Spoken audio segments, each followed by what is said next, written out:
people? What's going on with you guys? Hello out there in podcast What up, what up? land. This is episode 108 of the UNFAMOUS PODKAST. This is your boy Sean, Mr. NJ Brick City. Henny Hardaway. Just here. Unreal fiction. Yeah, baby. Oh yeah. At least you're saying it loud enough for people to hear. With the nighttime goodies. Oh my. Wow. Lions and tigers and bears. Bro, you wild, bro. I ain't fucking with you. Just lock them doors and turn the lights down.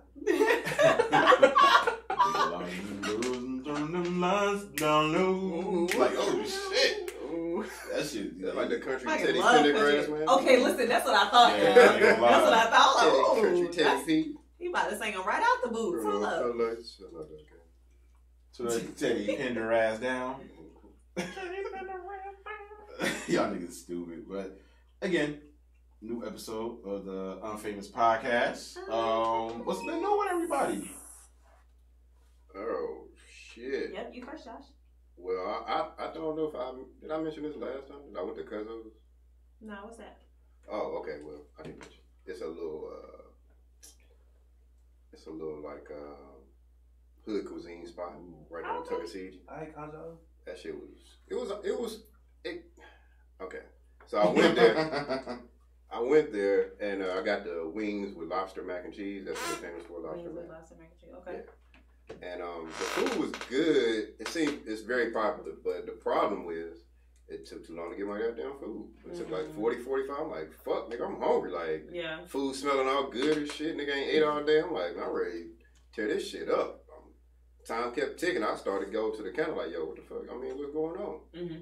But I understand I got a lot of call-ins, and it wasn't really packed in there, but when I was leaving, it started getting more packed. But it was a cool little spot, you know. I'm trying to, another way to support black businesses or whatever. I think they've been around since 2014, but I've been hearing about them for a while, particularly when we were on furlough. They were one of the places that donated food to us and shit. Oh, that's dope. Yeah, so that's how a lot of people at the job kind of knew about them. I didn't get a chance to try their food then. I guess motherfuckers probably smashed that shit by the time I was going to get to it. You right now. So was it good? You said Yeah, it was good. Yeah? It just took too goddamn long. But Yeah. the lobster mac and cheese was So it took too goddamn long. too my. goddamn Oh long. my. Too goddamn So long. when you're like, because I think this is always a question for me. I feel like when I'm patroning a black-owned establishment, right? Mm-hmm. It's like more times than not, the customer service isn't as up to par as I would prefer, I right? can see that, yeah. And it's like, how do you have that conversation without them looking at you like, oh, you just trying to hate, or you supposed to support me, blah, blah, blah. And it's like, I'm not trying to hate. I am trying to support you and showing you that you should step up your game in this area and that area. Like, how do Your you shit have trash. that conversation? Yo, them's fighting words. What you talking about? That's a good question. I mean, I guess the new way to do it is to do a Google review and say, yeah, because, or, give an honest review for everybody to, I guess, see.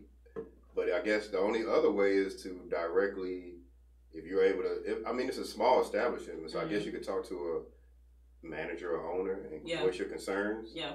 But then you don't want that to trickle down to the employees. Like, y'all motherfuckers fucking up. These motherfuckers, I don't know how receptive his employees will be. Yeah. But most black businesses usually kind of family owned. Mm-hmm. So maybe they'll be more receptive to it because it's family, but Might be. maybe, I don't know. But definitely, I agree with you that customer service can be a problem.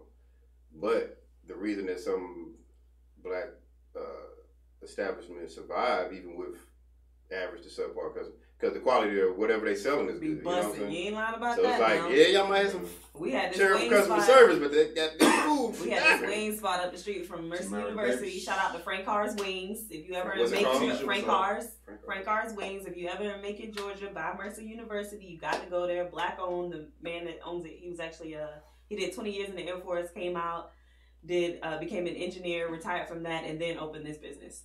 Oh, wow. But his wife plays no fucking games. If Really? you walk in there, you on the phone. Oh, I can wait till you get off the phone. I don't do that. Like I'm not straight mad like at that. Like I'm she not mad don't. at that at all. She'll walk up, she'll be like, hey, tell your child, get your feet out the chair, because I don't do that. Like, she's just real blunt. And it's always funny, but the food be busting. And some people be like, oh, I just think she's just so rude. And I'm like, oh, she don't bother me. Like, Meh. you follow the rules. I mean, Exactly. she's fine.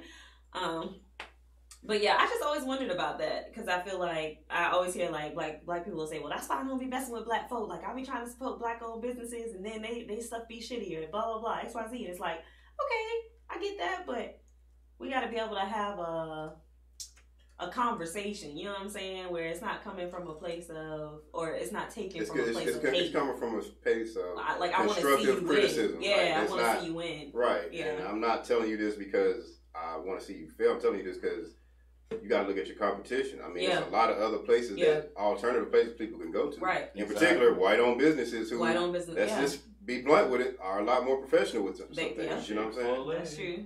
So, I mean, you definitely gotta look at This that. nigga said Chick-fil-A. I think that's what when I read Chick-fil-A boy, they on point. I ain't even gonna hold you. And they be moving to what? what's Chick-fil-A's number one quality? Customer service. And People will God. pay that extra $2. Bro, you see that line? Right, if they fuck up your order, like you remember, get everything for free, and then some. Remember when we was at me and Sean, one of our coworkers, they fucked up his order, right? Just on like some simple shit. Mm-hmm. They charged him more for something that he had paid for before, the same exact thing, and somebody messed it up, and he had the receipts so he could compare it. Motherfucker went and got a whole free meal and everything. Yeah, dog. So it's like, I mean, customer my friend, service is on point. her husband put in the wrong order. Like, it was online. He ordered the wrong thing, and they still gave them shit for free. yeah.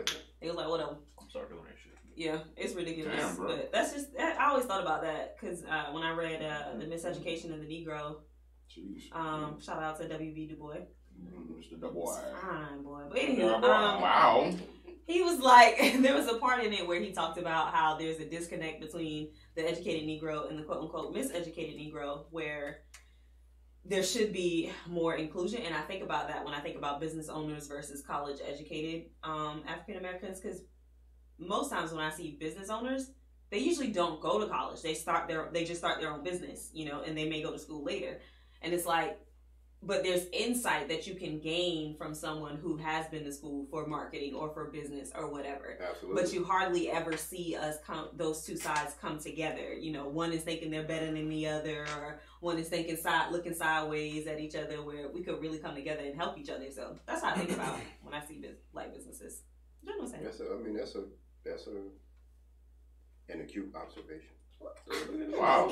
You observation. That's Bro, who you trying to impress, dog? That's big word right there. Yeah, you trying to impress? You trying to get some pussy from some shit? No 60 degree. Okay. But Exactly. That's an onomatopoeia. Like, bro, what the fuck? yeah, that was one of the things. And it's called Cuzzos. Cuzzo. Okay. Like, what up, Cuzzo? Hey, Yeah. I might check it out. It's on Tuckasegee, on the hood side of Tuckasegee, not the good Oh side. man, not the hood side of the Yeah, tub. it's in the hood. Not the Damn, but it's cool, you know. Tucker sleazy. I'm gonna have to check it out. Tuckasegee. Oh, okay. Wait, that's where I got my friend Lennox live off. I think he was. I don't know where he lives. Okay. So you brought it up just to say you don't know where he lives. Right. All right. I don't know what good side. What's the bad side? The good side is the side going toward Uptown. When you go toward Uptown, all that shit is good. The side going away from Uptown toward the airport is the good side. They got nice housing developments, all that shit. Yeah, out there. he's good. He's good side. Okay. Anything else? Right, Lennox. Nothing else, Josh? Oh yeah, I was at work and I was talking to some of my coworkers. I think I'm gonna try some gator. Wait. Try some gator. I heard it tastes like Nigga said chicken. you That's Dog. what my they bad. said. Yeah, my mom's had it. She said it tastes like chicken. Yeah, it's good. They sell it at Razul's. I know that's what I was talking about going. Yeah. Where's Razul's? That's on Concord Mills, right across from the mall. Oh, okay. Really good. They got the gator bites. That shit is so good. I'm like, I've never had gator. Me neither. That's why I want to try. But I've never Try some had shit. it. Have you I ever had Expand my octopus? palate. Yeah, I've had that. I've had. We mean like, well, okay, straight octopus or like calamari? No, calamari is squid. That's not octopus. Yeah. I don't like calamari. It's too chewy. But I don't like when octopus, it tastes like the sea, if that makes any sense. Like it Yeah. still has that sea smell and taste to it, but other than that, I feel like the only time it has that is when it's not fresh, which is weird. Yeah. Like fresh seafood doesn't have that fishy taste, in my opinion. yeah, I can agree to that. You know what I'm saying? But that's it. That's all I got. Okay. Oh, Lenny said he live on that street on the bad side. Morning, Mr. Lenny. So yeah, my week. Let me see. It's been pretty chill week. I guess I got a little bored this weekend, so. So let me start this segment. I was saying this to Sean at work. I was like, "Oh, what's new today with Sia with Kia?" Not Sia with Kia. Yeah, Who did exactly. she say bye to this week? Yeah, bro. I didn't say bye to anyone. I did. Did you say hello? I did say hello. Hello, You better do it. That was good. is it me you're looking for? Okay. I Wow. can see it in your eyes. Hey, listen. Our EP dropping. Okay. Unfamous. So yeah, Damn, it's been son. cool. Went on a little impromptu date Oh, Tuesday. He's cool. He's a cool guy. He's been in the military for 19 years, so this is last year. Is Probably he all over. drill sergeant? I have no My idea. God. Oh, Don't no. even want to know. Actually, I never asked his rank. Oh. Interesting. I know. So yeah, he was born in What's up, Zambia, Zach? which is cool. Scandinavia. Zambia. Oh, Zambia. I was about to say that's. He was born in Zambia. His father was actually a Black Panther here in the States, and then Oh, wow. when everything happened Oh, he with militant, Hoover and militant. the FBI, he left and went to Africa because he was an electrical engineer by trade. Oh, wow. So made some good money over there. Spent some time in Ghana. So he has a sister that was born in Ghana, and then he was born in Zambia. So that was cool. He lived a lot of different places. We had some really good conversation.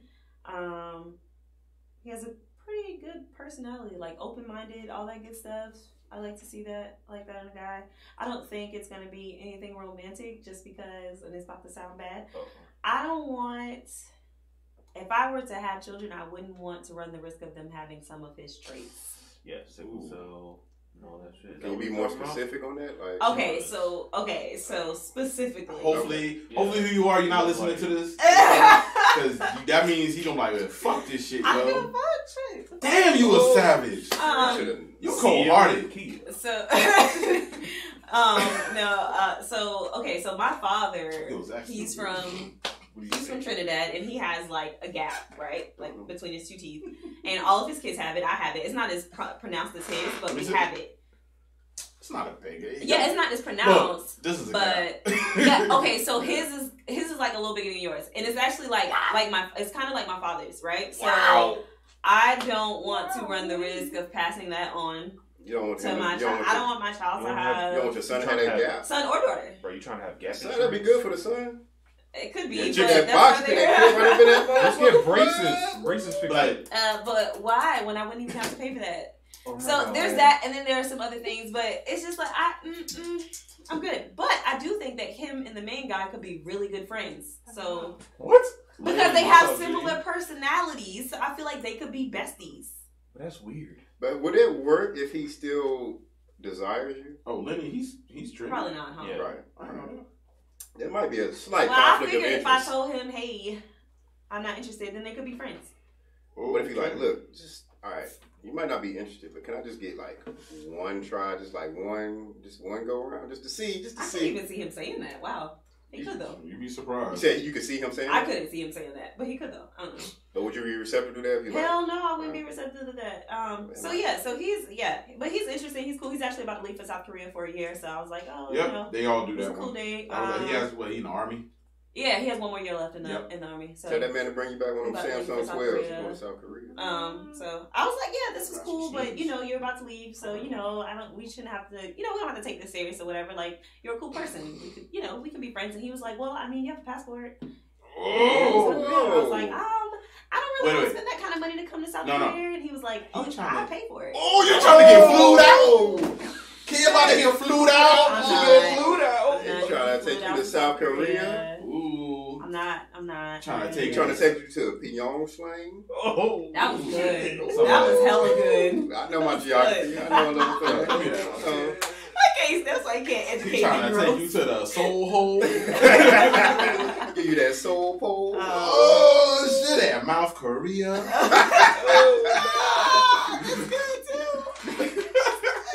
We're terrible. That's awesome. So, yeah, but he's cool. I was like, nah, I'm good. Kim, I'm what's trying up, trying not to be that person. Hmm.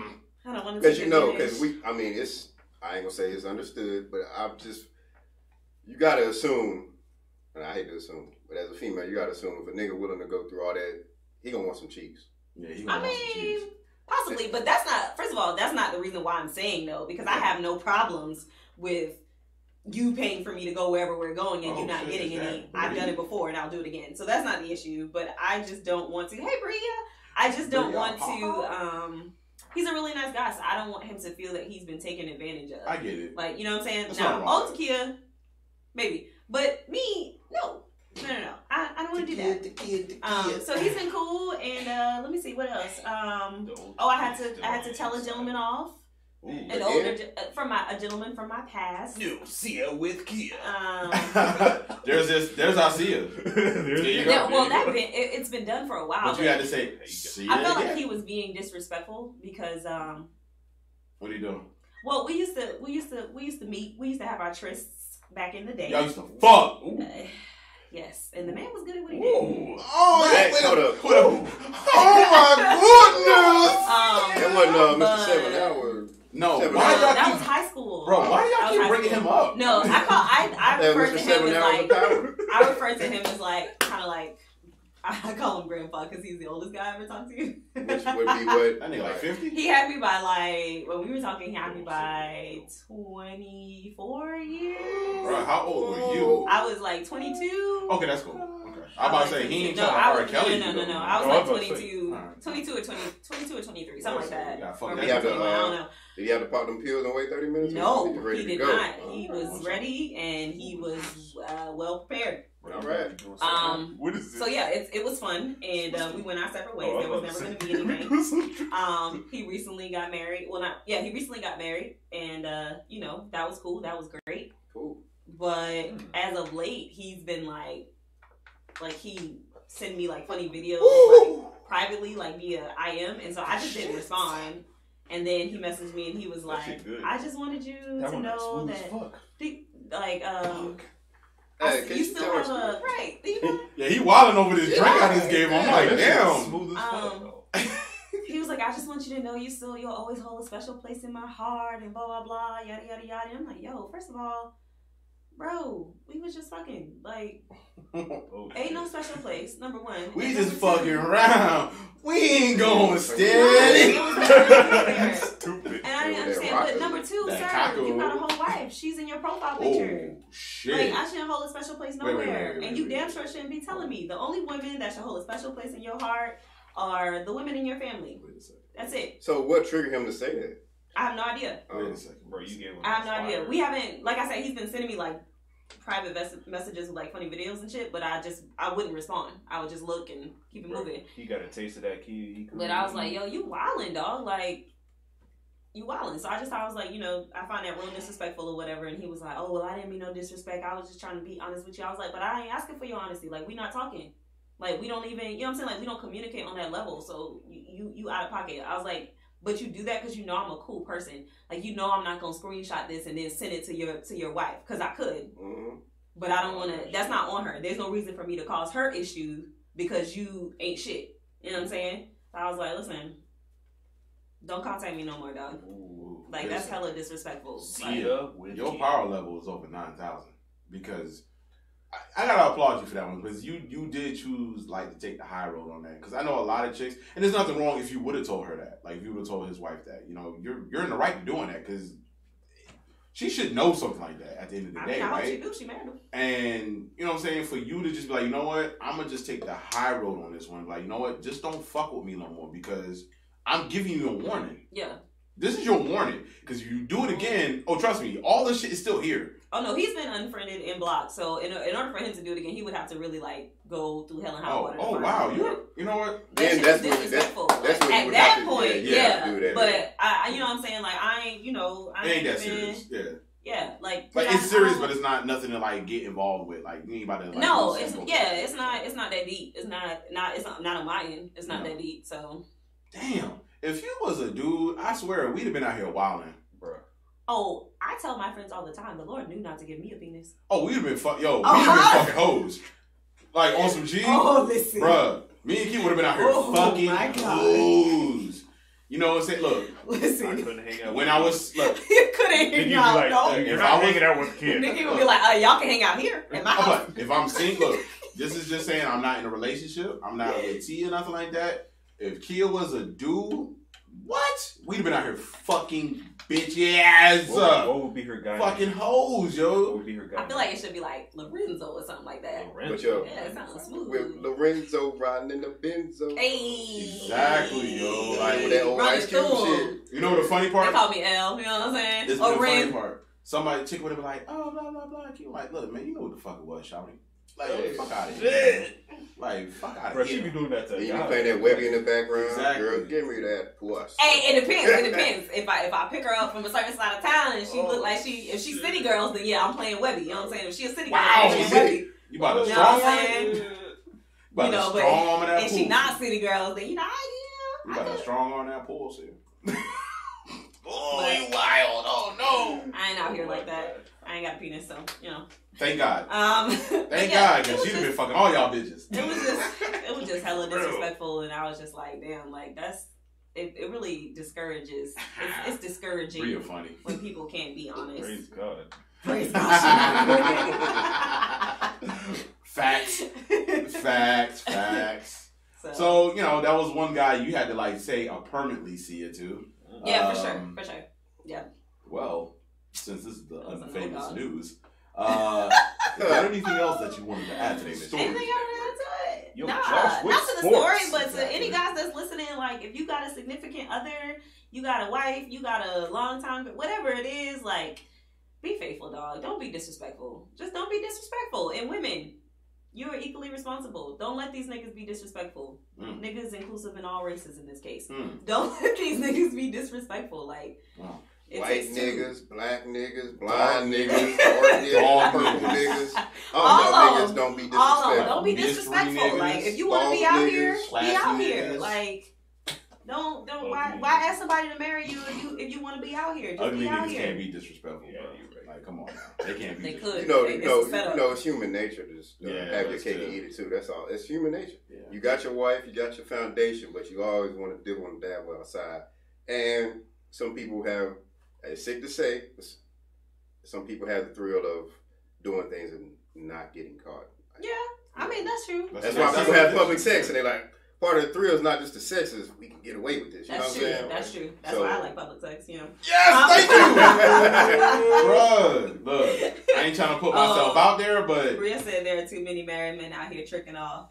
#trash. Right. I mean, And see, Yeah, that's I the mean, thing. you ain't got And I ain't condoning cheating, don't get me wrong. No, I'm not either. But if you're a married man, or if you're in a relationship, and you pretty much going to have to pay for sex, at least y'all have an understanding of what it is if you're going to cheat. I'm just saying. I mean, if you're gonna do it, first of all, hey, look, to piggyback off of that, I don't condone that shit either. But if you gonna be a side bitch or whatever, Get something out the deal. get some money, shit. Get some out the money, deal. dog. Your bills should be paid. You should never be broke if you a side bitch. You should never be broke, dog. Alright, be alright, you get something out If of you it. out here fucking for love and he married for somebody Because else, you got the then damn leverage, fool. you got the leverage, you got the receipts. You looking for a nub and all the wrong places. Like, hey, shout out to Lenny real quick though. He's like, Mr. Philosophy ain't here today. Nah, Joe ain't here. Joe ain't here today, man. Shout out to Joe, man. shout out to He Joe. back home, Joe man. Schmo. So, He yeah. back home right now visiting. But shout out to Joe. Shout out to Jai from up in the sky. Yes.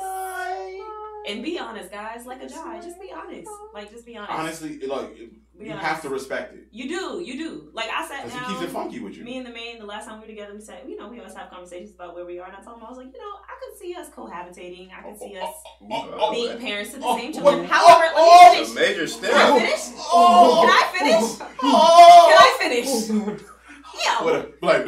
What I'm saying is, I'm about to run out. What I'm saying is, but I said my Run, hold Forrest, up. run. My hold up is I recognize that being married, being in a committed relationship is a choice. It's a choice even when you don't feel like making it. When you bored, when you angry, when you see something new that you may want to try out. It's those choices and those moments that makes the difference. Yeah. And I was like, I'm not ready to make those kinds of choices yet. I'm not ready to be that committed. You enjoy your freedom. I do. I enjoy mine. I do. I'm not mad at that. So I'm not mad at that at all. That's very mature of you also. So yeah. That's what's up. Anything else to add? no. That was Kia. Hashtag. Sia with Kia. Sia with Kia. On Dum, to dum, dum. Josh with sports. Yeah, we already did that. So now it's Osmondo in your condo. You say condo or gondo? Condo. Oh, What is a gondo? I don't know. I don't know. I thought it was a weird sex reference. That is extremely weird. Wow. I'm gonna start using it. Damn, bro, this gondo is good. She's like, what? Oh. Gondo. Got that ganja gondo. That gushy gondo. Ooh. That sticky gondo. Oh, that sticky icky. Ooh, that gushy gondo. Oh, man. Yo, that gondo is good. That gondo is the bomb, though. Y'all ain't good. I hate y'all. Yeah. Go ahead, Oz. Yeah. My week was great, actually. What did I do this week? As you can see, I put my headlights on my car. I didn't see that. Oh, So you you're didn't gonna see show me? it? Yeah. them shits I saw is they're nice, really though. bright. I'm gonna see them. Well, that's really bright because actually it's kind of weird because one of the lights is actually pointed that way. Yeah, I noticed that as well. I was like, I gotta focus that shit in. Oh, well, So you'll figure it out. yeah, I sure will. What else is on? Like nips when a girl lay to the side. I identify with that shit. I wasn't even thinking Look, about look, that. the sad part when she said that, my face, I was like, We miss you too, Bria. Why you don't come on? wait, what? She's not here. She's Yeah, not here during the week. No, she's not. She's down like what? home? Yeah. We had this conversation on the podcast. Was I here for that? You were Yes. here. You You're were not here. always here. What you talking about? Bro, You not drinking? Because you said, No, well, it was not. congratulations. That's Yeah. what you said, yeah. Yeah, you just don't pay attention. Oh, okay. But We do miss you though, Bria. We other do miss than you. that, She coming You gotta come back at least one of these days. yo, I went Amazon Prime shopping this week, I was motherfucker. looking for Are something you to on buy. Prime I Day, was I was trying trying to to- get my Prime on. I didn't buy shit. Not your Really? Prime. No, I bought shit, but I didn't buy a lot of shit that I should have bought. But I didn't have no What you buy, money. Nikki? Anyway, Yo,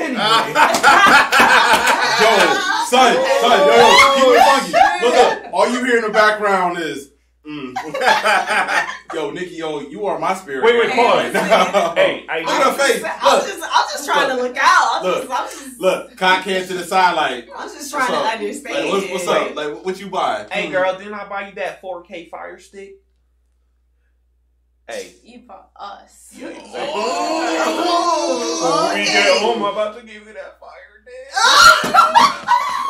Oh my goodness! Oh shit! You gonna give her that 1080 penis? Shit! Oh shit!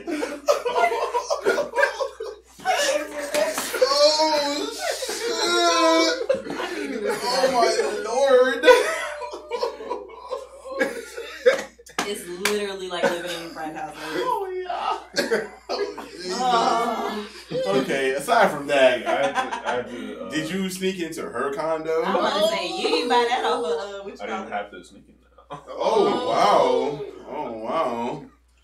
Bruh, she should be shaking her head like, fuck, yo. But other than that, Oh shit, is that Jamal Purvis? Oh shit! impervious. Jamal Pervagio, what's up, Hey, G? Jamal Perv. Yeah, but other than that, I don't do You much. gotta get him on the show, man. We have to, actually. That's it. You busy with my Look like you got the fresh lineup. You know what I'm saying? Yeah. You know what I'm saying? got me get a haircut, G. I mean, What's up, dog? you be your shit like way off. Why don't just go bald? I mean, it's not like you're losing. See, I'm hair doing on it. I'm but just doing go it bald. just to be like on the borderline of bald. Bro, just go bald. I ain't going bald. No. I got you, bro. Not yet, cuz. I got some. I I'm got you right. right. Yeah. I see you letting the beard grow in though. Make sure you take care of your scalp, This is dog. all Nikki's though. That's all she wants. I mean, she this is helps her the girl. This is her cultivation. Oh shit! You got that nigga's beard oil, bro. Hey, you know, some cultures, they call that shit life water. I'm trying to tell you now. Listen, You know, that's the nectar of the gods in Africa. I'm trying to tell you. She be Yeah? gardening and shit. Shit. She be Like, cultivating and shit. Yo, Oz is wild on this episode. Jesus, I can't top any of this. Ooh, That shit. should be the name of the podcast. Hey, Oz is wildin'. Exactly. Osmondo from. Oh shit. I'm so done. I'm over it. Anything else to add, Oz? No, man. That's it, G. I'm good tonight, G.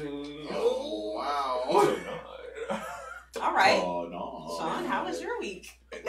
So, But like that was Hood Edition with Unreal Fiction. Ooh, that was good. That shit was smooth. I like that. Yeah. I like that. That was my news anchor voice. I like that. Working on it.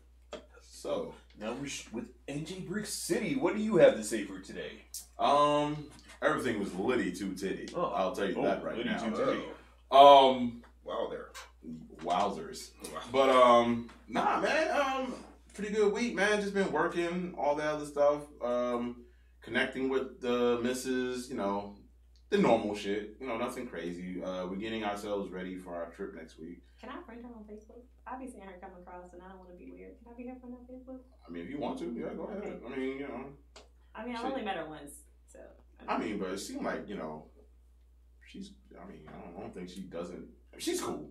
I just don't want to be rejected or put in the whole box. In the queue? Yeah, Suit to the queue. I don't think she'll do that. My little feelings would be hurt. I ain't even gonna lie. I don't think she'll do that to you. I mean, you know, you come from a good place, like, you know, and she got a lot of stuff that she be sometimes saying on there that, you know, you're like, okay, I might agree with that. Like, yeah, girl, snap, whatever y'all do. I just love and share. That's it. There you go. I don't know, but you know, hey, whatever makes you happy, go ahead and friend her up, you know. But nah, man, we just get ready for my trip.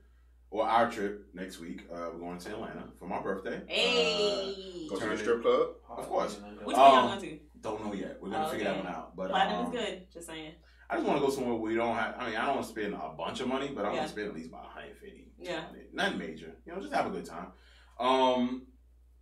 Turning 33, so... Ooh, that big 33! Jesus, hey, bro. Today's... Yeah, he made it past there. Yeah, Allegedly. so, you know... I mean, that's that. We did a little bit of shopping today. I've been looking for some shirts and things of that nature, and I've been really fucking with Alex and Ani. Like, they got some dope shit. I don't know if anybody else fucks with Alex and Ani, but I never heard of it. Okay, go to South Park Mall or just look them up on online, and it's Alex like in like ALEX and then Ani ANI. Mm-hmm. They have a lot of like jewelry, bracelets, necklaces, and it's really just, you know. All their stuff has a message to it. So when you buy something, there's like a little message there. Mm-hmm. So you can read like, okay, cool, that's dope. It's kind of so it's like a fortune cookie. Yeah, I mean, honestly, not like nothing too like vague. It's not vague, but it's like, hey, this represents blah blah blah. Like you know, like the henna Fatima. Mm-hmm. They have stuff like that, and they have like the reason behind it and what it means, and that's dope. You know, stuff like that. So I mean, that's definitely something to look into. I saw a couple of things and I was like, you know what? That looks like a dope ass design to get a tattoo of. So I might get a tattoo of one of the designs because I think it's very dope. Other than that, like I said, you know, my week has been, you know, whatever. Just working overtime. I've been going fucking hammer time on overtime. Like, for real. I've been going crazy. Yeah, I'm not playing. Like, I'm trying to get this motherfucking money. Give me my money. So, yeah, like, that ass. And they owe me some money. Like, while you bullshit, they owe me some extra money. Oh, yeah, they do. Bria says she loves Alex and Ani. There you go. Alex and Ani's dope. Like, on some G shit, it's really nice, and it's affordable. That's what I like about it. It's not super expensive, and they have really good policies. Like, if something breaks, like, hey, bring it back. Is it like H&M affordable? Because that's what I'm... Huh? Like H&M affordable? But like this, you can get like a good bracelet for like $30. Oh, okay. And then it's nice. It's like gold plated or bronze, silver, anything like that. It's nice stuff, like on some G. Like I've worn, sometimes if you see me with a bracelet, like some beads on my wrist, that's from Alex and Ani. So they got some nice stuff. I gotta get some new ones because the ones eventually, you know, I guess the rubber bands popped, and so, you know, I was gonna let T do it, but I was like, yeah, you know, I just gotta get some more, I guess, because, you know, I don't feel like I want her to go through all that work. I'll just get some more, and she don't have to worry about paying for them because she bought them for me as a gift. So I don't want to be a dick. But other than that, man, it's nothing really been going on, man. Like, you know, just regular shit. Just been paying attention to what's going on with sports and music and all this other stuff, but nothing really too insightful, or I guess anything that's going on in my personal at the moment. So, you know, normally, you know, I got a date that we went on or anything like that. I don't really have anything like that this week. I'll definitely have stuff for you after next. I'm hoping you guys record next week because I would love to see this. Oh, Yeah, I mean, well, we'll talk about it. Yeah, I would love to see that. We'll put it out on the podcast. Yeah, I mean, I'm just saying, I would love to see it. Like, it'd be dope. I'm sorry, guys. Like, I just want to see, like, I want to be a fan. Can you strike this from the record? Nah, we ain't gonna do that. But, I did want to start this episode off. There was a, I'm sorry, kid. I didn't know if you had anything you wanted to talk about. No, go ahead. So, there's something that I wanted to talk about, and it was something I posted on Facebook, actually. Ooh. And, just give me a second, and I'll get to it in just a quick second. Yes, let's. It was... Yes. So I saw a post, and it was like, black men, who do y'all vent to, right? And in the post, I saw somebody wrote, we're not allowed to vent. Black men are supposed to be the strongest warriors that push through all obstacles. Soon as we start talking about feelings and emotions, women want to tell you you acting like a bitch and man up.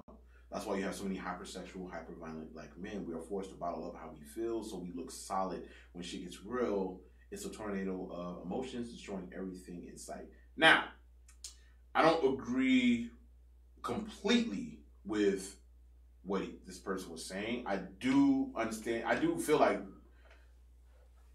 some of us don't have somebody to talk to. Like, I mean, other than us probably going to a therapist or our friends, and sometimes it might be toxic talking to some of our friends. Like, there's certain things that I bring to my friends, and there's certain things that I won't dare talk to y'all about, or I have to pick and choose which friend I know that is more.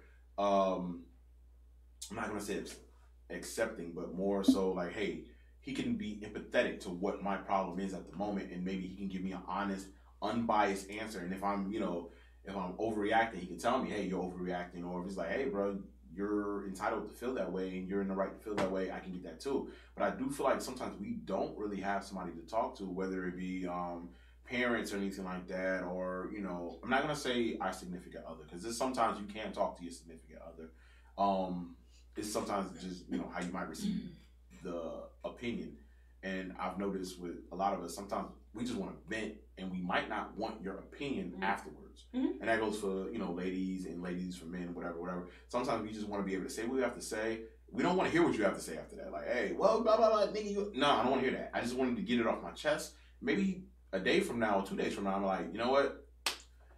I thought about it, and now I'm ready to hear what you have to say. Like, let's talk about it. I don't forgot. You stupid. But this is what I wanted to do, and I wanted to, you know, see, like, because I've seen Kia, like, you've posted a lot of things as far as, like, hey, guys, y'all, you know, y'all should go to therapists and things like that. Do you think, I mean, at the end of the day, is that just the main thing we should do? Or are there, you know, is there a way that maybe we can talk to other people and vent to them? Like, and I know you're not an expert, but maybe you might have an opinion on this. I think maybe, like, I think that experience is very authentic, very true, very real. Yeah. I think that it's a multifaceted issue. My friends and I, we talk about this often, where for women, like, just the nature of our friendships are different. Yes. You know, like, me and my friends and I, we can be on the phone for 3 hours easy, talking about whatever. You know what I'm saying? Like, it could be 2 o'clock in the morning, and if I send a text message to the group chat and somebody's up, I say, hey, I need somebody. They go, oh, what's going on? What's wrong? You know what I'm saying? Like, even today, a friend messaged us, and she was like, she said, hey, how y'all doing? You know, checking in, and we asked how she was doing, and she was a little stressed about a couple different things, and immediately everybody jumped in, you know, encouraging, asking what else is going on, about that kind of thing. I don't think that kind of communication, and I could be wrong, but I don't think that kind of communication is encouraged amongst men and their friends. I've heard men say, well, I wish I had someone to talk to, but I don't. And I say, well, why don't you just try? Just reach out to a friend. And they're like, oh, well, they're not going to be receptive, or they won't do this, or they won't do that, or blah, blah, blah. Okay. So I feel like a part of it, if you know, as an adult, you just have to take that chance. You know what I'm saying? Like, just, I mean, start out with something small and see if you can talk to that friend about it. Male, female, whatever. Like, start out with something small, see if that's, okay, this is a person that I can talk to when I have things going on, you know. I mean, yeah, I always push for therapy regardless, but, you know, sometimes we don't have access to it for whatever reason. So definitely either that, or sometimes there are support groups. Like, just start Googling shit. Like, I'm going through this. Like, I need a support group. I need to talk to somebody. You know, there might be a meetup for it or something. You never know. Like, you just gotta. But I think guys have to be open to putting themselves out there to talk about whatever they're feeling. Women, we have to be, especially black women, we have to be more receptive to those feelings. You cannot ask your significant other, you cannot want your significant other to be more sensitive and more attentive and then expect him to not want to express his feelings as well. Like, that's not okay. That's not good. Like, we're all human beings, you know what I'm saying? So we all need that time to express ourselves. So that's important. And then communicating, like, let them know, like, hey, I just want to vent. Like, I'm not looking for an answer. I just want to vent. Like, when my friends are talking, even if I feel like what they're telling me, like, okay, I got some advice for them, or I feel like what they did didn't make sense or whatever, my first question is, okay, are you venting, or you want my opinion, or what we doing here? Because that's going to elicit different responses. You know what I'm saying? Yeah. So I've had those type of discussions where I'm like, you know what?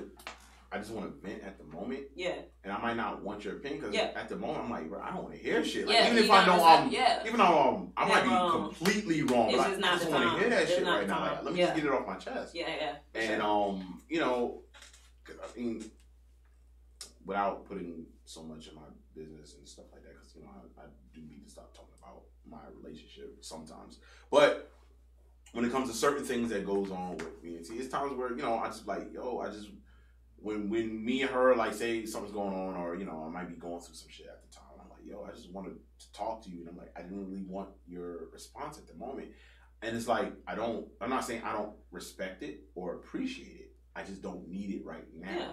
Just like sometimes where, you know, she might be like, I just need to talk. You might, because there's been times where she'll say something, and me, in my logical mind, I'll think of like, well, logically, like, as a man, I'm thinking logically. I'm like, what you did was wrong. She's like, I don't want to hear that shit. Like, I want you to vent and be like, at least be like, oh, fuck that bitch. Because I remember, you know, like, because I've had a situation where, I ain't gonna lie, it was like, when we was bidding and shit, when we was in Miami and some shit happened, and the first things that went to my head, I was like, oh man, fuck that motherfucker, blah, blah, blah, and this, I'm like, that's fucked up. And she was like, you know what, thank you for that, because, you know, that's how I felt at the moment, and maybe that's what I want. I know that it wasn't that serious maybe, but still, I thought of it at that time, and sometimes that's what I want. So I know with me, sometimes I'm like, sometimes I just want, you know, a moment where I can just vent, and it's times where I don't feel like I'm able to talk to my grandmother about shit, right? I can't talk to my mom because me and her aren't really that close.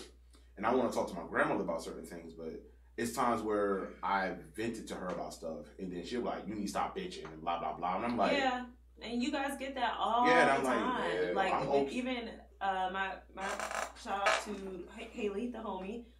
She has a little brother, and it's like, it's her little brother, and then her dad, and everybody else, and then 3 women. So, and there's like a lot of women in their family. So growing up, their thing was, we gonna make sure that you ain't no punk, you ain't no this, you ain't no that. Yeah. And so it's like, we have to be very careful about how we raise our men, because if you're raising them to not acknowledge those emotions, if you're raising them to think that, you know, tears make you weak, or expressing your feelings make you weak, you're not raising them to be fully adapting adults. You're not raising them to be full husbands, full fathers. You're not raising them to do that. Like, every human being has emotions, so how can you raise them to not acknowledge those emotions? And then when they get to be 25 and they can't handle shit, and they spazzing out, or they tricking off, or whatever they're doing, because they haven't been taught how to cope with, they haven't even been taught to accept that they have emotions, let alone how to cope with those emotions or express those emotions. You know what I'm saying? Like, I agree with that. Yeah. So, you know what? And I think now that we talk about it, a perfect visualization of black men, how they deal with certain situations, keep it bottled and vent or whatever, is you know how we talked about John Singleton, but in the scene in Boys in the Hood where he got pulled over by the cops and he went through all that. Yeah. And then he went home to his girl and he started swinging in the air and he was crying. Yeah. That was his way of venting. Yeah. Yeah. You know what I'm saying? And it's like, he didn't know how to really express it, but his girl knew, like, he's going through some shit. Like, you ain't even got to explain it. Just, she didn't even say nothing. Right. Yeah. Like, you know what I'm saying? And that takes on an extra part, because it's like, especially for men of color, or, you know, like black men in America, like, some of your emotions, it's dangerous to express. Like, it's dangerous for y'all to get angry out loud. You know what I'm it saying? is. Like, No, it's 'cause always dangerous taken for as y'all aggression. to be. Yeah, that's what it's taken as. You know what I'm saying? You raise your voice, you move too quickly. It's like, oh, you know what I'm saying? Yeah. Like, I remember I was at a Starbucks in Atlanta, like Black Mecca, right? I was at a Starbucks, and this dude was on the phone with his girlfriend, and she was wilding, dog. Like, she must have been texting him some crazy shit at work, because he was like, I'm out here on my job. Like, he was like, yo, you wilding, what the fuck? Like, he was mad. Like, he was mad. He was going through it. I don't know what they had talked about. Lord. But she was saying, it was probably he left for work. She was still mad, so she done sent like 20 messages saying some fucked up shit, and he just got, on break, and, he's stressed. And he's like yelling and stuff like that and on the phone, but there's a white couple next to me. And you can tell that they're like looking over, they look a little startled, they seem a little concerned. And I just kept watching because I felt in that moment I needed to protect that space for him. Like, I felt like as a Black woman, I needed to make sure that whoever this young Black man was, he had the space to be angry and to be upset and to be loud. We're outside. Like, to be loud and not be worried about scaring someone or someone misunderstanding him and then complaining or what have you. So I just kept, I kept an eye on them, kept listening to their conversation just to make sure nobody was like, oh, maybe we should talk to his manager or maybe we need to call the cops. And they didn't, but had that been the conversation, I would have gone to the table and been like, no, you don't need to do that. Don't do that. Don't do that. When I think, especially in the Black community, mental health is something that's looked upon in a negative light. Yep. When you bring up, like, man, dog, I might need to go to. If I was to tell my, not saying they all, but just saying in general, like, I think Black men feel like if they would tell their dog, like, man, I'm going through some shit, I need to see a therapist or whatever. They might look at them like, nigga, you crazy? What the fuck wrong with you? Like, you know what I'm saying? So it's like, I think in the Black community, we need to embrace mental health as not looking down upon it, but like people really need help. Like, stop. Putting people down if they say they need help with getting their mental state right. Yeah, for sure. If you look at the whole gist of things, right? Men have the highest suicide rate. And y'all die. I'm convinced y'all die early on a regular because y'all keep shit bottled up. I'm convinced. Stress, man. Stress fuck y'all up, dog. Like, we stay stressed. Men in general stay stressed. Like, we don't have nobody to go talk to, it seems, and we need to start being one with our emotions. You know what I'm saying? Yeah. Watch a movie that's gonna make you cry.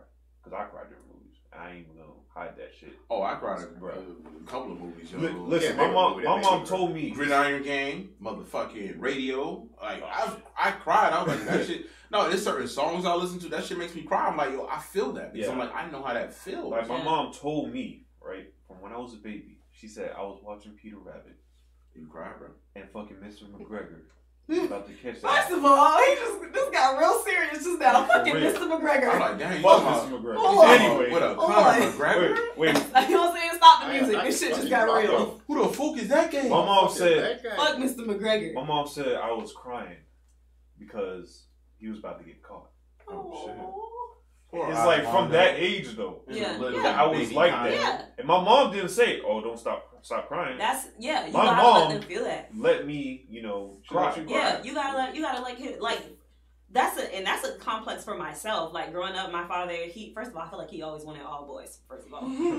Right? So when we got in trouble, like, he was in the Army, so he would talk to us like he was in the Army. Like, he would yell, he would curse. That's why I have a strong aversion to that. Like, that's the quickest way to get me to fuck your life up. Oh, Lord. Verbally speaking. But, his biggest thing was, ain't no goddamn water bags in this family. He would say that shit all the time. Like, my children don't cry, blah, blah, blah, XYZ. And me and my sister, we both internalized it. I can count on one hand how many times I've cried in my entire life. Yeah. Like, I can count on one hand. And it's always been as a result of just feeling overwhelmed, like, to the very top, to where that's all that's left. You know what I'm saying? And even now, like, my friends have rarely ever seen me cry, and it's because there's still a part of me that feels ashamed. Like, if someone sees me crying, that somehow I'm less than or I'm weak or whatever. Like, I'm still battling that today. Like, crying is good. It's good because like I can name how many times that I've been on like worst leg or something bad, and I watch a sad movie or some shit, and after I'm like, yo, shit, I'm crying and shit. Yeah, it's not like it's not like I'm like, oh, I'm hurt, all this kind of stuff, but it's like almost like I can't stop because it's like I feel whatever is going on in the movie, and I feel it. I empathize with it. You know what I'm saying? And it's like I truly feel that way. Yeah. So it's like and after I'm done crying, I feel a lot better. I feel like I get this burst of energy, you know. You get it all off you. So super Nico I think like I think men. I can't speak for all men. I don't know the life of all men. I can't, but I've seen a lot in the black culture, in the black community that I've seen. This isn't to say it doesn't apply to other races, but I just don't know. I think the only emotion y'all are taught to be comfortable in is anger. Like, yes. Yeah. Like, and that's why you're saying sex and violence. Like like you're not anger, really even allowed to laugh or smile or anything like that. Like I feel like that's like the only space that y'all are allowed to just exist in, and so that's where a lot of black men exist, and that's sad to me. Like it's like, damn, like you can't be happy, you can't cry, you can't be goofy, you can't jump, you just gotta be. Yeah, because everything is something, right? Yeah, like you know. Why are you doing that? I think in general, most people, the only real place that they, I ain't gonna say allow, but they will be like, oh, it's normal for a black man to cry is if it's a death. You know, like if it's a death of someone close, a family member, your mom, whatever. You can cry all you want. Hey, you know, ain't got a shoulder to lean on. But what about just everyday life? Yeah. Why can't I cry then? Yeah. Why is it looked down upon then? Like, you know, I have stress. People have stress in their life besides before it gets to that point of the death of someone close. Like, just dealing with everyday life, you know, struggling and things like that can get to you. If you cry during that moment, you looked upon as weak. Or, you know, I think black men want to have this shield up, but we don't want to seem vulnerable. Yeah. And, you know, it could be attributed to the music, you know, lifestyle, you know, how you were raised. I'm laughing at Bria. Yeah, I saw that shit. She's talking about, girl, you know, I'll drop a 10 in a minute. You can cry in front of me. Bria, wow. Yeah, but that's she a female. I mean, like, for men. What are you doing? Female, like, you know. They cry. They cry, right? But first of all, what we're not going to do is make these generalizations, okay? Now, I'm trying to be supportive. Don't talk about that. I'm about to say, damn. Wait. You fucked up already, G. But when you see a girl cry, what I'm saying is, if you see a girl cry, it's more acceptable. Oh, okay. Well, elaborate. Because you just said they cry all the time. No. I'm saying it's like when a girl cries, it's like everybody's like, oh, run to her. You know, what's wrong? Yeah, because when we cry, we're like, oh, what the fuck wrong with this nigga? Bria also said that's why it's important to show more images of black men showing emotions, even just smiling. Yeah. Agreed. I mean, but here's the problem, though. What man will allow himself to be shown in that life? I see. So I don't like. It comes across my. So there's a hashtag called Black Boy Joy. Okay. Where it's like nothing but images of black men and boys like smiling, doing funny things. I saw one where it was like Michael B. Jordan and one of his friends. They was like playing a little slide hand game, cutting the food, like just having fun. Whatever makes them happy. Yeah, whatever makes them happy. So I mean I love those hashtags. I share them every time I see them because I think it's important. It's important, and we have to be able to as black women. And I say that I say that in a way, and not saying that we are responsible for other people's joys, but we can be contributory in creating a space, creating a space that allows for that to happen for the black men in your life and whatever other race it happens in or whatever, creating a space just to allow people to be people. The same way women don't want to be considered just emotional or weak or whatever. Yeah. Men want to have the option to be emotional. Like, we just want to be human beings. Yeah, but it seems like, society is like, oh, toxic masculinity and all that stuff. You know what I'm saying? I mean, I think that's a part of toxic masculinity. The fact that y'all feel that you have to be like, that's a part of it. And there's an attack on that. There's going to have to be a revolution or an enlightenment amongst men to not care what society thinks. Yeah, somebody has to take a step. That's to be within us to be like, I'm gonna show my emotion, whether you think I'm weak, vulnerable. I don't give a fuck. This is me. You have to, and that's just what it is. There's a book called I can't remember it. God damn it! But it's something about a gift. Something about a gifted child. And basically, what it talks about is the gist of what I got from it was true self-confidence comes from being authentic. Regardless of how you're received. Being authentic in everything that you feel, whether that be insecure, sad, angry, happy, be authentic in that, be able to express that without curving any of that because of how you might be received. Yeah, I think that's very hard to do. Oh, yeah. Not only because of social media or whatever, and then you got people who you don't even know commenting on your life if you were Yes. and people take heed to comments from people they don't even know. That's a major problem in society now.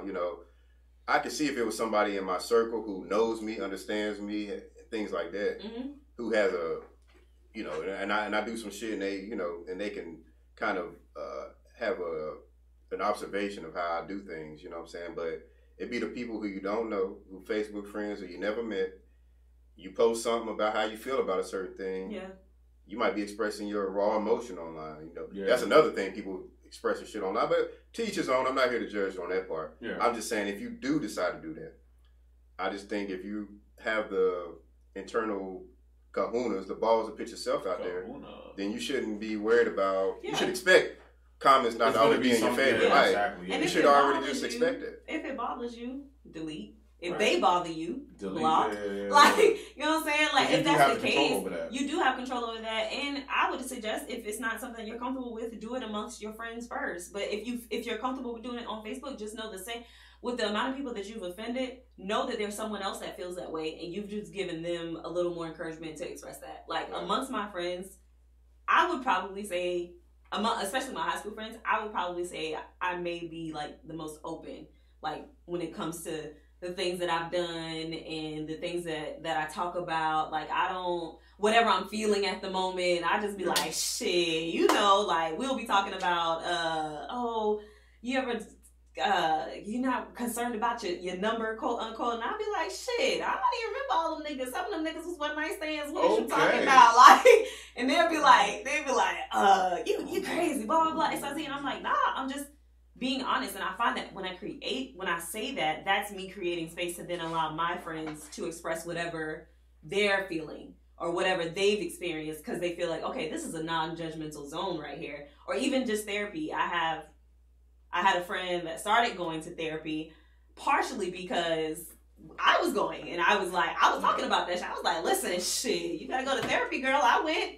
That should be working. Like, you know what I'm saying? Yeah, like, it does help. But you have to take that chance to. Somebody has to take that step. Somebody has to be a catalyst. Yes. Ooh. A cute catalyst. What? Like, you got I read a little Webster dictionary before I came out here. Look, thesaurus. You trying to get some smart pussy tonight? Yeah, man. I want some brain. Shut the fuck up. But I mean, I know, like, the way I always looked at it, like, even, and I'm just gonna go off of my personal experience. Like, growing up, I feel like I wasn't able to really voice my emotions and feelings and things like that, because, I grew up with my grandparents, and then growing up with a grandfather, who's just an old school, like, yo, the fuck you doing type shit. Like, you need to be strong. Because his whole thing was like, you need to be strong, so when I'm not here anymore, if you need to take care of your grandmother's sister, you got to be strong to do that. Yeah. So my biggest thing was just to be tough. Whenever, certain situations would come across me, and say it was something where maybe it was a disagreement with certain other males or something like that, I'm like, well, fuck that. I'm ready to fight and wild out, because I feel like that's what you're supposed to do as a man. And now that I'm, 33 years old, I look at things completely different. I'm like, I don't have a problem talking to people. I'm not going to let you home me, but at the same time, I'll talk to you. And even when it comes to dealing with relationships, like, if I feel like there's something on my mind, like, I'm not about to sit here and, cry about it. But at the same time, I'm going to let you know how I feel. And I'm also going to be receptive to what you have to say, too, because it's a two-way street when it comes to these emotions. And a lot of dudes need to understand that, too. Like, when you start venting and somebody's allowing you to vent, you better allow them to vent to you, because it's a two-way street. Because they're feeling, you're feeling comfortable enough with them, and they're feeling comfortable enough with you to even allow you to vent to them. So you got to be able to be like, hey, all right, I can sit here and listen too, and I might not need to give my opinion at the moment or judge, because that's the one thing I think when it comes to us as black men, we feel like we're being judged. And, I remember it was one time I was talking to my grandmother about something, and she's like, you need to stop bitching and moaning. And I'm sitting there thinking to myself, like, but you bitch and moan to me about my sister all the time. Yeah. And I've never once told you to stop doing it. I've listened. And I've taken everything in, and I'll just try to give you whatever opinion I can or some help. So I was like, yo, and I had to tell her, like, yo, I don't appreciate you saying that to me. And she's like, oh, she's still, of course, older people, they're not gonna really apologize. But at the end of the day, I had to let her know, like, yo, that's not right for you to do that to me. Yeah. I'm not bitching and moaning like as far as like, oh, I need you to give me, you know, some type of answer. I'm just I'm stressing. And before I implode and do something stupid, right? Let me talk to you about it because I want to get it off my chest.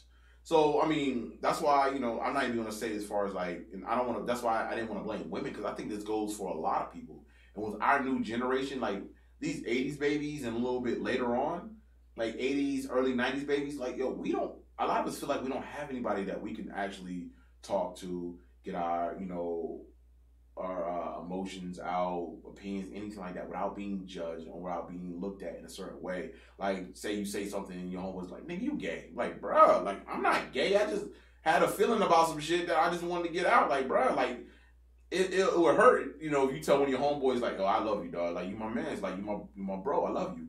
Oh, nigga, that's gay. I don't love. Like, bro, what you mean? Like, you my bro. I love you. But even in that reaction, even with that negative reaction back, yeah, there's still a part of that person that recognizes, oh, okay, so maybe if I'm ever feeling something, this is somebody that I could come to because they, you know what I'm saying? Like, even when they have that reaction, you never know. Like, you may be the first person they think to call, like, because they going through some shit and they just need to talk it out. You know what I'm saying? Like, you never know. So you really gotta take that step out. Bria said, controlling your emotions is something that should be learned in early childhood. So it's hard to change when you're older because you have so many life experiences shaping the way your emotions affect you. Yeah, which is true. Yeah, I see that. And that goes to parents too. Like, when your child is upset, when they're angry, when they're sad, like, don't beat the shit out of them. Like, don't beat them into, like, you know what I'm saying?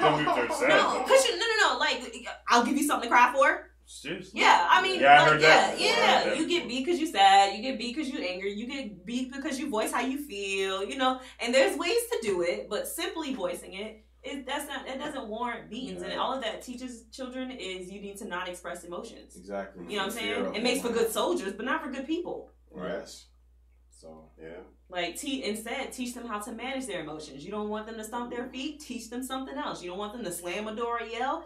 Teach them how to, because even as an adult, when I'm angry like that, that's a lot of energy that I gotta figure out what am I gonna do with, it's like a ball in my chest, like I be wanting to spaz, you know what I'm saying? Like, and I'm 27 years old, so a 3-year-old who doesn't have, you know what I'm saying? Like, you gotta, and I feel like parents forget that, like they don't have what we have. They don't have the vocab, they don't have the coping skills that we're supposed to have. Yeah, they don't know. So, you know what I'm saying? You have to teach them how to deal. Yeah, I think the problem is that a lot of the parents weren't raised that way, so they just pass that negative. Yeah, that's true. Exactly. It's true. We have to break the chain.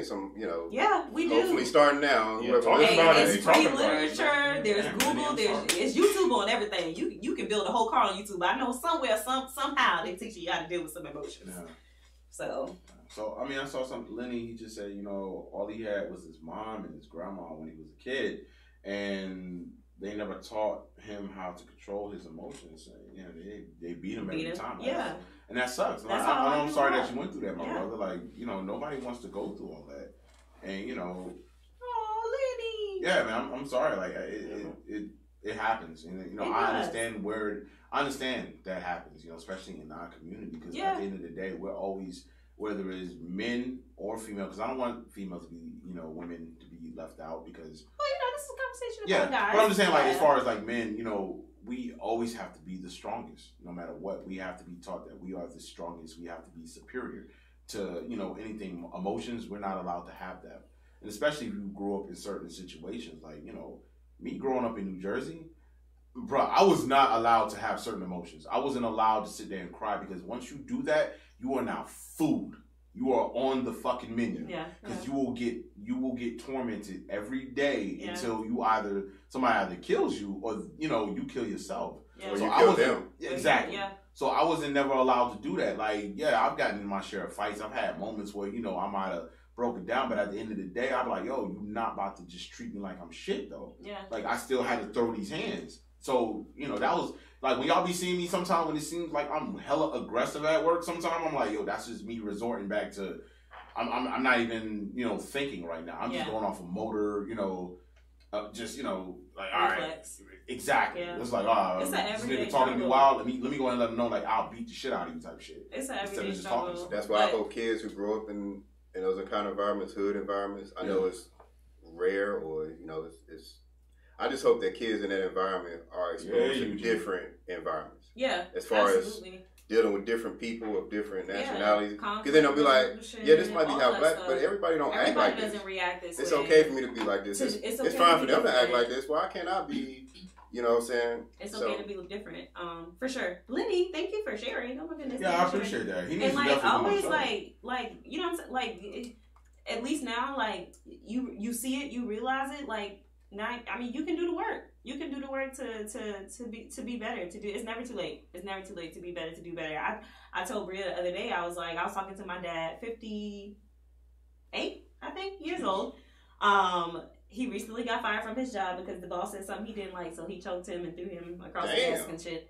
And I'm talking to him, and I'm like, yo, like, I told Bria, I was like, I feel like for the rest of my life, that's going to be an impulse that I really have to think twice before I act. Like, I feel like for some people, it's their first instinct to be like, let's talk about it. That's not my first instinct. Like, my first instinct is to attack. I have to really self-edit. Yeah, we know. Yeah. You know how hard it is for us at our job? Like, we deal with traveling in public, and they talk so much shit to us. And you just, you gotta be like... Yeah. Yo, one one thing though that I learned, one thing that I learned that really helped me when I was working at OnStar was, like, when people talk shit to you on the phone, I kill them with kindness. That's the most hurtful thing to them. Like, say, oh, thank you, sir. Thank you for that. That is kind of true, though. People hate that shit. That is kind of true. It killed me too, though. You know why, though? Because they feel like you're being condescending. It doesn't matter. I'm doing my job. That's all that matters. But the truth is, you're able to be unaffected, and that's important. Like, there shouldn't be someone that can affect you in that way, especially someone that you don't know. Like, you're giving them that kind of power over you. Like, it's hell no, I ain't gonna it's unnecessary. Yeah, when somebody's throwing negative energy at them and you throwing positive energy back at them, it kind of It's quells it because the negative energy bounces off each other and it grows. It does. Until it escalates to a whole other situation. It does. But if you kill them with some positive energy when they throw negative energy at you, they don't know how to respond to that. They just be like... And sometimes it's as simple as... You know what I'm saying? How's your day going today? I do that all the time when I'm like at a fast... Not all the time. Sometimes I'm petty. But most of the time, if I come across and they just have a little attitude, I go, so how's your day today? And they... Oh, it's... their whole demeanor changes. You know what I'm saying? Just from that small thing. But it's hard. It's a struggle. It's a process. Yeah. It's a process. It's a process for sure. But we got to do better. We do. And we have to do better. I mean, just to, leave it on this note, just have patience with us. That's all. I think that's all I think we should do. Just have patience with everybody. Men, women. I mean, especially. I mean, this subject was about, I guess, black men. But have patience with us. Like we're not all the way there, and a lot of us are suffering from PTSD. That's just going up in the hood. Like fuck everything. Like we suffering from that. We're suffering from toxic masculinity and all that. Like it's a lot of stuff we're going through that we didn't know that at the time was normal. Like I still when I tell people like nigga, you scared of shootouts and shit, and they're like yes. I'm like man, I'm used to it. They're like bro, that's not normal. And I'm like okay, like you never seen no dead people before? Is somebody get stabbed or shot? They're like no. I'm like, I'm sorry, I'm used to it. Like, that's my life. Yeah. Like, I've lived that life. Like, kids, you like violence? Yo, deadass. That's what I was thinking. And I mean, that's why, I have conversations with my little brother. And, it's good to see that he's trying to cope in a world where it's like, bro, it's not really, safe for me. You know what I'm saying? Like, he grew up doing things and seeing things that, no child's supposed to see. Yeah. Have patience with us. That's all I'm asking. Black women, white women. I don't care. Anybody, just men, black. I don't care. Everybody, have patience with us. Like we're trying to get it. Like just help us out. At least point us in the right direction. Like hey, I might not be able to help you, but this person can. Yeah. It might be some therapy or something like that. So. Yeah. Get them. Okay, exactly. Get them. So you might need two. You might need a male and a female. That's okay too. Whatever you need to do, be great. Oh my God. Shit. Okay, so anybody? Kia, did you have anything? I'm just saying, I hope she is. That was something good. That was good. I did have. Hopefully, it's not about Trump, but go ahead. Well, No, I didn't have. It wasn't a topic. I really don't even want to bring life to that situation because I feel like it's a divisive tactic to employ before 2020 voting. So don't be distracted, guys. Yeah, he wilding. But this was something else that a post that I saw in What's up? The young lady. I'll take that back. She's not like 20 something, but anywho, she has some kids and she's a little older and she's ready to settle down and get married and all this other stuff. And she was talking about how she met this guy and he lived with his mama and he got multiple children. And she want him to get his life together. They've been dating for 3 years, and she's saying like, should she still wait? How long should she wait? Like, Don't wait. he treats her nice, so he's a quote unquote good guy. And she was just wondering like, is he worth it, or should she just keep looking because quote unquote time is ticking. That's what she said. And so I'm just curious on both sides, male and men and women. Do you consider is being a good person, being a good man, as she says, or being a good woman, is it enough, basically? Yeah, does it make for a good spouse? Well, here's the thing. What's his history? Why does he get... I'm not... She didn't tell me that. I don't know any of that. Yeah. I mean, I can't speculate either way. So how you would define a good person? The only good thing that she mentioned was he treats her right. I mean, me personally, I guess when I was younger, that probably would have been enough. When I was in my 20s, teenage or whatever. Yeah. You treat me good, that's a good basis, you know what I'm saying? Yeah, nice that's foundation. The basics. Yeah. That's a foundation for where we can go. But when you get older and you got bills and student loans and all that shit add up, it's like, that shit don't pay my bills. That shit ain't doing shit for me over here. Like, there gotta be more. You gotta have some kind of ambition in life. When she says, he treats me good, like, what does that mean? Meaning he probably don't beat her, he don't cuss her out, he don't beat her ass. But no, that doesn't necessarily mean that. That can encompass a lot of shit. You're right. That's like just one. That's like so vague. You know? Yeah, but she's saying like that's her experience. She's saying what's your experience personally? Well, if somebody treats you right, however like, you think they treat you. I mean, what else would you need after that? Think about it. What else would you need after someone that treats you well? Yeah. I mean, it's hard to goals or something. Yeah, I feel like someone treating you well, I think it's like Josh said, it's the basis. Like that's if you don't treat me well, then you're not in my life. Period. Right. Like that doesn't make you eligible to marry me. It just means that you're in my life. We can be friends. You know what I'm saying? Like it's something to work on. Yeah, like, it's a foundation. It's a foundation. It's a pretty solid one as long as you're a good person. You got good intentions. It's a good. You could look at it like this. Not to interject, but if I go to a chick and I want to.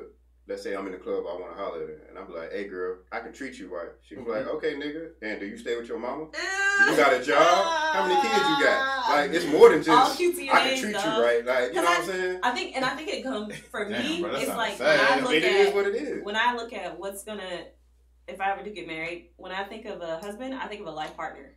Aww. So when I think of, that's actually what I would prefer to say as opposed to husband, because I just feel like husband comes with a lot of connotations that I don't agree with. But husband and wife, they both come with connotations that I don't agree with. Yeah, we've heard your connotations. But like a life partner, that keeps it focused on, this is somebody that I need to be a partner for me, like throughout whatever comes about in life. And so you treating me right isn't good enough to be my partner. You know what I'm saying? Like, not forever. Like, I need to know that it's like, if I'm in school and I'm in a group project, I'm not picking the motherfucker that's nice if they don't. I'm not doing that. Because that's extra work for me.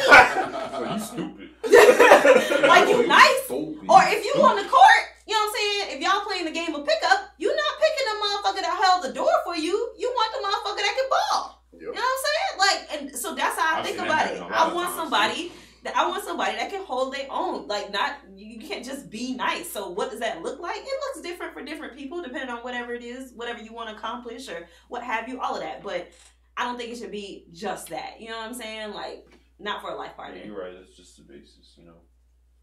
I don't know. It was just interesting, though. I saw a lot of interesting things. I also wanted to ask, how do you guys feel about independence when it comes to your significant other, like your Oh, I heard something about this. I'm gonna tell you something. Like me personally, I'm gonna tell you something. This is just me. This is just me speaking. Like, of course, you know, I'm black, so I like girl with big ass, you know, cute face. What the fuck does that have to do with it? Yeah, what's that? Hold up, can I finish? Oh, shit. Can I finish? Maybe. Damn. I'm just saying, you started off from left field on that one. He gonna bring it back. He gonna Okay, bring it back. okay. He gonna bring it back. Go ahead, Come on, Josh. So we're talking about independence, right? Yeah, we talking about independence. Yeah. Women who independent, right? Yeah. Women who are independent. So, yes. like I said before, I was really interrupted. Ooh. I'm a black man. Kiss my ass. I like women with big ass. Yeah. Let me bring it back how I started. Yeah. Thighs, all that. All of that. But to me, ain't nothing Yeah, sexier than a woman who's independent. Mm-hmm. Because that shows me that you have some kind of ambition in life. You have some drive. Because my dad always told me it's easy to get things, but it's harder to keep That's to true. maintain them. Yeah. You get a car, but can you make them car payments on time? Hey, boy, You listen. get the crib, but can They you? gonna hit that account. And to me, I look at it as somebody who's independent.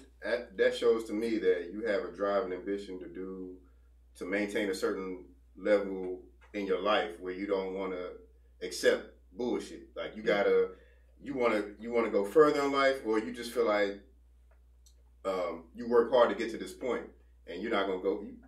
I feel like once you're an independent person, you're gonna have to cut out negative shit in your life. You know what I'm saying? Because in order for you to get to that point, you can't allow bullshit and leeches to be in your life. You got too many things that you're trying to maintain stability. You don't have time for that bullshit. Yeah, you don't. And I'm coming at you with some real shit because I'm independent myself, so I can relate to you how you maintain your independence. I'm on that same drive, so I feel like we can relate better beyond just the physical attraction. You know what I'm saying? Yeah. Yeah, but see, here's the thing with independence, right? Do tell. So independence is fine and good when you by yourself. You know what I'm saying? That's independent. While you're by yourself, you know, you're single, you're dating other people, you know, doing what you gotta do. But when you're in a relationship, independence is still there. You know, obviously, if I'm doing something, you know, I want to be doing something by myself, I could be doing by myself. For you doing something by yourself, you be doing something by yourself. But in a relationship, that's where you're not independent anymore. You're kind of like together. I was just about to actually say that too. You have to like independence. Like it could be a double-edged sword. You know what I'm saying? If you have that mentality of being by yourself all the time and, you know, doing all that kind of stuff, you're gonna almost sometimes neglect what the other person is feeling or bringing to the table, or what they can or can't do, because you don't want to be in a situation where it's like, well, I'm extra independent, I don't really need you for this. I'm like, so what are we doing together? Yeah. If we supposed to be coming together as a collective, and basically this is an agreement. We're coming together as a collective and we're doing things together. I'm not saying that I need to take control over your situation, but there's going to be moments where I might need to, we're a team, right? I might need to rock. Let me get the last shot because I might be able to handle this. And that's not just me saying that you can't handle it, but let me do what I got to do, just like you might be able to do what you got to do. But there's times where I guess you can be independent on certain situations if you're in a relationship or a marriage, and then have to be able to come back in. Because if my grandmother, very independent woman, right? But at the same time, and when I say she's independent, she didn't need my grandfather for anything. Like, she could have left him like, well, I'm good, I don't need you. But she understood what his role was in that situation, where it's like, you know what? That's your role right there. I'm not going to take away from that. I'm going to let you do what you got to do, but I'm going to also do what I need to do for certain situations also. Yeah. So, yeah, you can handle this, and that, but I'm independent enough to know that at the end of the day, or you should know also that if you fall short or whatever's going on, I can handle mine. Yeah. I'm not leaning on you. Yeah. And I think that's where the conversation really should get to, as far as like, you know. Yeah. Well, my whole stance was not. I agree with you on that part. Yeah. My whole stance is if I meet a female, I don't want to be the guy who's talking about. I'm talking about before to get to that that's point. The beginning. Yeah. Yeah, that's what I thought she was. No, she's talking about. You talking about? Wait. Okay. So y'all talking about the relationship. I agree with you on the relationship part. Yeah. I'm just saying, like, as an independent person, you don't want to be with somebody who ain't got shit going on for themselves, and you trying to get here, and they stuck running on the treadmill. No. But like, just like for me, an example, my relationship with this lovely young lady over here. Just call it, He wants some like, listen. Now you gotta make sure you get that right. Hell yeah, he's trying to fuck. Oh, Nikki looking like trying to get that. But like, for the most part, right? I let her handle her own shit, right? I don't interfere with nothing. She does whatever she got to do. You want to say you let her, or you just like... No, not let her. Not like I'm able. Yeah, just I get in general, she handles her own shit. You know what I'm saying? But, there's times where she does need me. And I will step in. And that's my job. That's my role. Yeah. You know what I'm saying? I know when I need it, I'm there. Mm-hmm. You know what I'm saying? But that's what I do. She does the same for me. I do the same for her. Pretty much, I don't... Teamwork make the dream work. Yeah, it's it's teamwork. I agree. Pretty much, I don't have no control over what she wants to do or what she wants to pursue. All I do is help her get to that point. Yeah. You know what I'm saying? So I asked the question because there was a question posed and it said, were you women, first of all, when it started that way, I was like... we already know you was on 10. He got me fucked up. But were you women taught to be good wives and mothers or to survive as independent women? And I was like, the way this entire question was posed is bullshit, but... we ain't even gonna address that. So I just thought, I was like, why is independence why is an independent woman or independence in regards to a woman always thought of as so negative? Like, I feel like I come across guys on social media or what have you that just feel threatened by like a woman who says, oh, well, I don't need a man. You know what I'm saying? And I was like, why is that so threatening? It should be, in my mind, it would be more flattering to say, oh, yes, I want you here versus I need, because if I need you here, then I'm going to keep you around even if I don't like you. I'm going to keep you around because I need you. But if I want you here, that's a choice. And it's fully and wholeheartedly my choice. And I understand that it's difficult to hear, oh, I don't need you. I understand that that's difficult to hear, especially when... That's ego. No, and so I was like, I wondered if the word independent was being used incorrectly.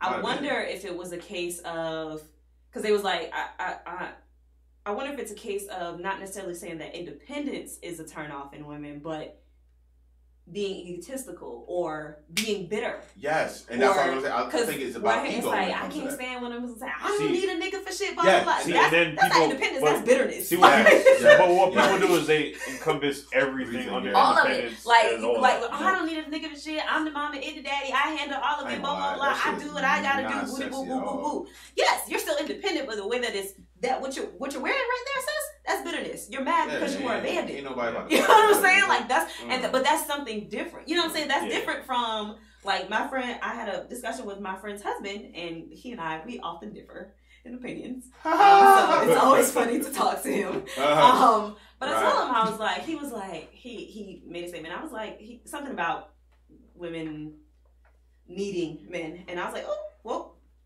hold your horses. What we need you for? Like, you know what I'm saying? So he was like, let me suck my dick. You know what I'm saying? I was like, hold your horses. And so he was like, he was talking. I was like, listen, I was like, I disagree. I don't think that in this day and age, like, we are the most independent that we've ever been in the history of mankind, right? At least in America. Right? I can go and get a job of equal or higher pay. I can go get education of equal or higher status. I can go out and do, you know what I'm saying? For me, I can go out and do, you know what I'm saying? So it's not that I don't need you for that. Companionship, I can buy it the way that you can. And it doesn't have to be a man to give it to me. Oh, you wild. But that's the truth. That's the truth. You know what I'm saying? You're right. Like, that's facts. You know what I'm saying? I don't have to date a man to get a baby. I can get a sperm without dating him. You know what I'm saying? So, but my point is, I was telling Tom, I was like, where we are now, like, I don't think I understand that means that changes what it looks like, what a man looks like in a relationship. I understand that changes that, and I understand that can be scary, especially if you do have, like, that old school mindset of the man is the breadwinner and does all of this and blah, blah, blah. That's all it really but is. if you look at it from the other side, that means that you now have a partner and you don't have to have all that shit on your shoulders. Isn't that, that's a little freeing. That gives you the opportunity to be I agree different. with you. I agree with you. Because, I mean, the way I look at it is like, okay, now I know that we can actually both do some damage together. We can both do shit. But a lot of people were just not raised in that mentality. And it's sad to say. I mean, luckily for me, like I said, I mean, I just want to use me as an example. I had my grandmother was like, okay, Sean, you're gonna learn all this manly, super masculine shit from your grandfather. I'm gonna teach you how to cook, clean, this, and that. So you don't need anything from anybody. You can take care of yourself. Yeah. So when you find a mate, it's because you truly want her. them, and not. So, and that's what I've always let that be known to a lot of women. They be like, sometimes I hear the whole, because I'm like, what do you bring to the table? Can you build the table? Yes, I can. I can build the table. Cook the food, put the shit on the table, clean up, and all that. My next response would be, can you build the table? Yes, can you do that? Equal opportunity. Because I'm like, we about to go together. Yes. Give me a ratchet. And I felt like it made me feel bad that I had to do that. But I'm letting them know, like, baby, I don't need you at all. I know how to cook, clean, all that shit for myself. And if I want pussy, guess what? I can go get it. Right. So if I'm inviting you to my life, it's because I want you in my life. So I get how some dudes might feel that way. It's ego at the end of the day. I think it's blame on both sides, because I think a lot of women. And the reason I say that, I think a lot of women be like, I don't need a man for shit, this, that, and the third. And it take a strong man to deal with a woman like me.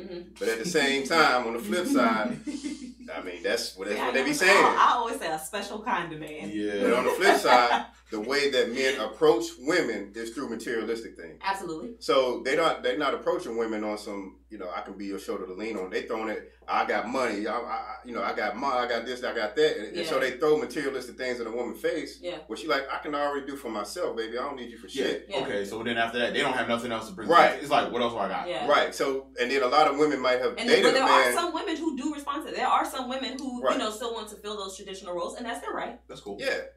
But I think that a lot of women who feel that, I think a lot of women who say, I don't need a man, or, for shit, this, that, and the third, might have dealt with a man who, he might have had a lot of money before, but he was a shitty person, you know what I'm saying? Uh-huh.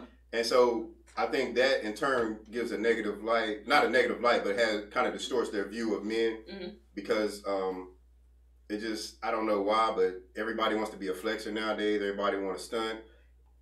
They doing this shit for clout or whatever. And so I think the way that a lot of men are approaching women is not like how it used to be. They're not coming at them out of a place of really wanting to get to know them, or I ain't gonna say love, but really.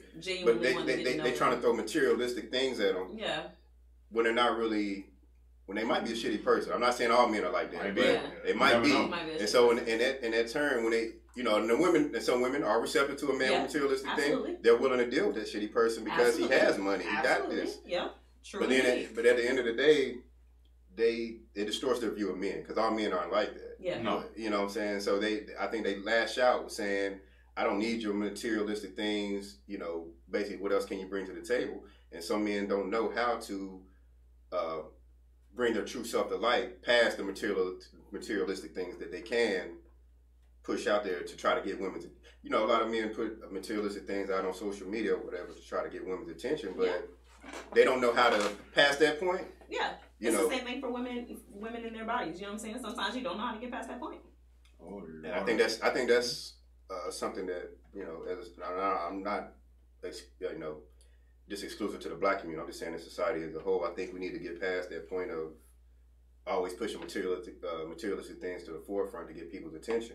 Because that's the type of attention you want to attract, and it might not be what you thought you wanted. I'm gonna throw this little bait out here for these thoughts. I got a little, I got a little rollie on it. Then you get mad when they want to go shopping every other day. You know what I'm saying? And here's the thing: if you got money, like everyone that I've dated hasn't had, money. You know what I'm saying? But the ones that have, they didn't have to meet me with a stack. Yeah. You know what I'm saying? We didn't have to go to an expensive restaurant off the bat. You know what I'm saying? Yeah. We didn't need to do all of that, because you having money doesn't tell me that you're a competent adult financially. No, it doesn't mean you got money. That tells me, and I don't even know how the fuck you got it. Exactly. You know what I'm saying? That doesn't speak to me. And now if we sit down and have a conversation and we talking about financial planning. Okay, I fuck with that. Yeah. I can work with that. Some people get their money through inheritance, but they ain't have to work for shit. They don't know shit. You know what I'm saying? So, you know what I'm saying? What you doing? If I'm looking at you and you head to toe, whatever, I don't even know what the fuck labels are, to be quite frank with you. I couldn't tell you I don't know. I don't fucking know. I don't care. You know what's funny? Care. You know what's funny? You might not. But a lot of other people see that shit. You Yeah, know what I'm saying? they do. But my that's thing the is, issue. like, I remember one night me and some friends, we were in the club, and I looked back and there was this dude. He was like just head to toe, like whole outfit was like, and he was like, you know, throwing up the jewelry, showing off. I was like, bro, I don't even need all I hate that. in my mind, and I judged him, and I could have been wrong. I hope I was, but I did judge him. I was like, that probably his whole paycheck right there. Probably got to hustle to pay his rent. What if we already know how niggas flex when tax time comes. What if he came up to you and was like, "How are you doing your own thing?" You're like that. I'm like, I would still question because what are you doing? Like, what are you doing? Why I would you still doing question. Not to say not that. I mean, because there's some people that handle their shit and then spend their extra funds that way, and you can do that. You know what I'm saying? But I just haven't met a lot of people like that in the club. You can see how flexing. people move. You know what I'm saying? Like, I haven't seen when they flexing out there, that ain't nothing but thought bait. They trying to bait them thoughts, and that's exactly what they gonna do. And that's exactly what they about to get. Yeah. But then they bait the thoughts, but then they realize, damn, I wanted a woman who bring more to the table. Like, you know what I'm saying? At the end of the day, yeah, she was a good fuck. She had a fat ass, but man, you wild. And that's not to say. I mean, you know, if you work hard for your money, you spend it however you want to. So that's not, you know what I'm saying? I'm not, you do what you want. It's the same thing with women. Like, if you know you got a banging body, you put it out there however you want to. You know what I'm saying? Like, you do what you want to do, but just make sure that you have more to accompany with that. You know what I'm saying? Like, shit. I mean, when me and my friends go out, sometimes I want to be a hood nigga. Other times, I'm trying to be out there. I'm trying to be a stallion. You know what I'm saying?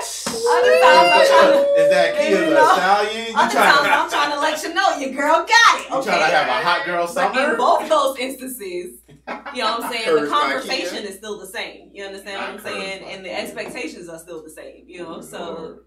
Wild. It was an interesting, when I saw that question, I mean, that's dope. It was interesting.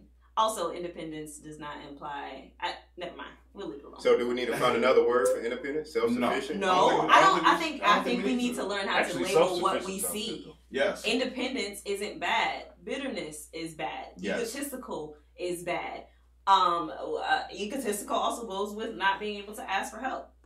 There's a philosophy that says we go through 3 stages of dependency in life, right? So we go through full dependency when we're children, fully dependent on our parents or caretakers or whoever, right? And then you get to a stage when probably you're about 3, where you're independent, you know? You realize like, oh, I can do this myself. And you always see kids like, I want to do it, I can do it, I can do it, I can do it, all the time, right? Yeah. Most of us never really get out of the independent stage. We want to, did it, you know what I'm saying? I did this on my own, I got it out of the mud, woody woo woo. And that's great, that's wonderful. You should you should do that. However, there's a higher level that speaks to codependency, which is we understand that we all contribute to each other's lives. Yeah. Not that it's necessarily needed to have a good life, but it could be better if we understood that we help one another. Yeah, because none of us are alone in this. Because if you look at it, just hardly ever reach it anymore. Because if you look at it real deep, right? It's not real deep. Real deep. Deep. Puns intended. Oh, yeah. But if you look at it on the outside, like that person that was out there in the middle forest doing all his shit by himself, right? He may have made his house on his own. He may have done this on his own, right? But the city that's right next door, everybody built that. You know what I'm saying? Everybody came together and built that city. They combined all the resources and built that. One person is not going to build a city that quick. Not that quick. You know what I'm saying? No. You need... Humanity has gone to where it's at because we've always depended on each other. Yeah. So if you sit there and you're like, oh, I can do everything by myself. I mean, yeah, this day and age, you can do a lot of shit by yourself. I'm not, you know. But can you sustain? Yeah, exactly.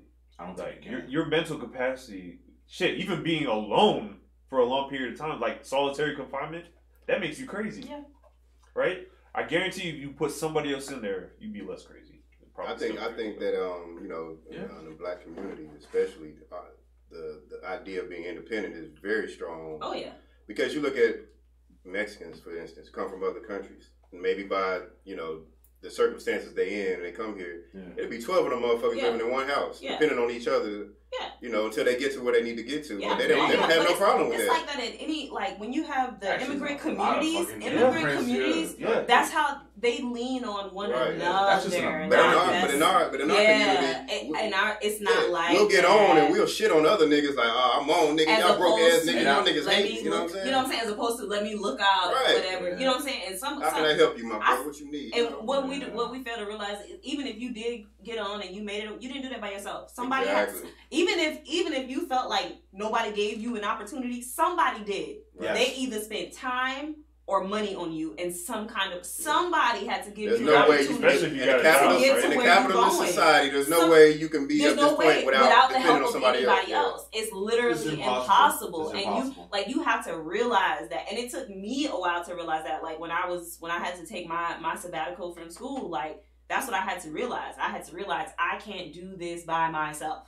No. Like I cannot overcome this by myself. Like and it was a pride issue for me. Like it took me 4 years to come to a child, like me and my childhood friends, we've been friends since we were like, me and this particular person since we were 11 years old. Like she know me, know my struggles, all of that. Right. It took me 4 years to come to her and say, hey, listen, if I could just crash here for a couple months, rent free, I can get everything taken care of and then I can get back in school and finish my degree. I could have been said that. But I was too prideful to do it. Oh, yeah. I was too fucking... And the moment I did it, that next semester, I was back in school. Yeah. And you know what? Now that I think about it, I used to, they go down this... I'm not a Bible thumper by any means. They used to go about the 7 deadly sins, and pride was one of them. And I'd be like... And I used to always think, why would pride be a sin if that's... I used to think of it like, yeah, you're proud of yourself. Take pride in yourself. But then as I got older, I started to realize that pride starts going hand in hand with arrogance. You need balance just like with anything else. Too much pride and you'll shun everybody else who can help you because you're so proud of yourself. You too arrogant to ask for help. Oh yeah, right. And that's what I had to. I mean, and that whole experience, like I had friends, like when I said I was struggling, like, and my friends were struggling. We were all struggling. And they all went out of their way to help me. You know what I'm saying? And I was like, damn, that was the first time I had ever experienced that type of kindness without any expectations in return. You know what I'm saying? Like, it was just genuine kindness because I want to see you win. That's it. Yeah, so, like, it's almost like if you sitting there by yourself with this high ego and all that shit, it kind of almost doesn't matter because only you see that. Yeah. Only you see it. Only you see it. You're the only one feeling that. But, like, when you sit there and you spread it all, like, you see your friends helping you, it makes a difference. And it changed my outlook on life. It's still an ego booster. It is. Yeah. It does make you feel good. And it changed my outlook on life. Like, I was like, damn, like, that's when I started to realize I didn't get here by myself. That's not true. And you know what I'm saying? Like, it just changed even how I viewed my past. Like, no, this person was here to help us. This person was here to help us. This person, that person. There were always people to help us. Yeah. And it changed how I reacted to other people. I wasn't as selfish. I didn't feel like people should just get out there and have to struggle and do everything. If I got it and I can help you, it's yours. I don't care. What you do with it, I don't care. But if I got it, it's yours. No questions asked. And I ain't asking for it back. And I just want to say one last thing. And from this conversation, it enlightened me to something that I didn't realize until now. The whole pride issue, it just made me realize how brilliant the term Black pride is. Because we understand that we can't have Black pride without each other. Oh shit! Josh, I just dropped a gem with y'all niggas. Yo, Josh, nigga, you what the fuck going on tonight? Josh, you about Josh, you about to get some. It might be this real McCoy. You get that shit real quick. But what I'm saying is, that's that smart boy. What I'm saying is, Josh Cretine's out this motherfucker.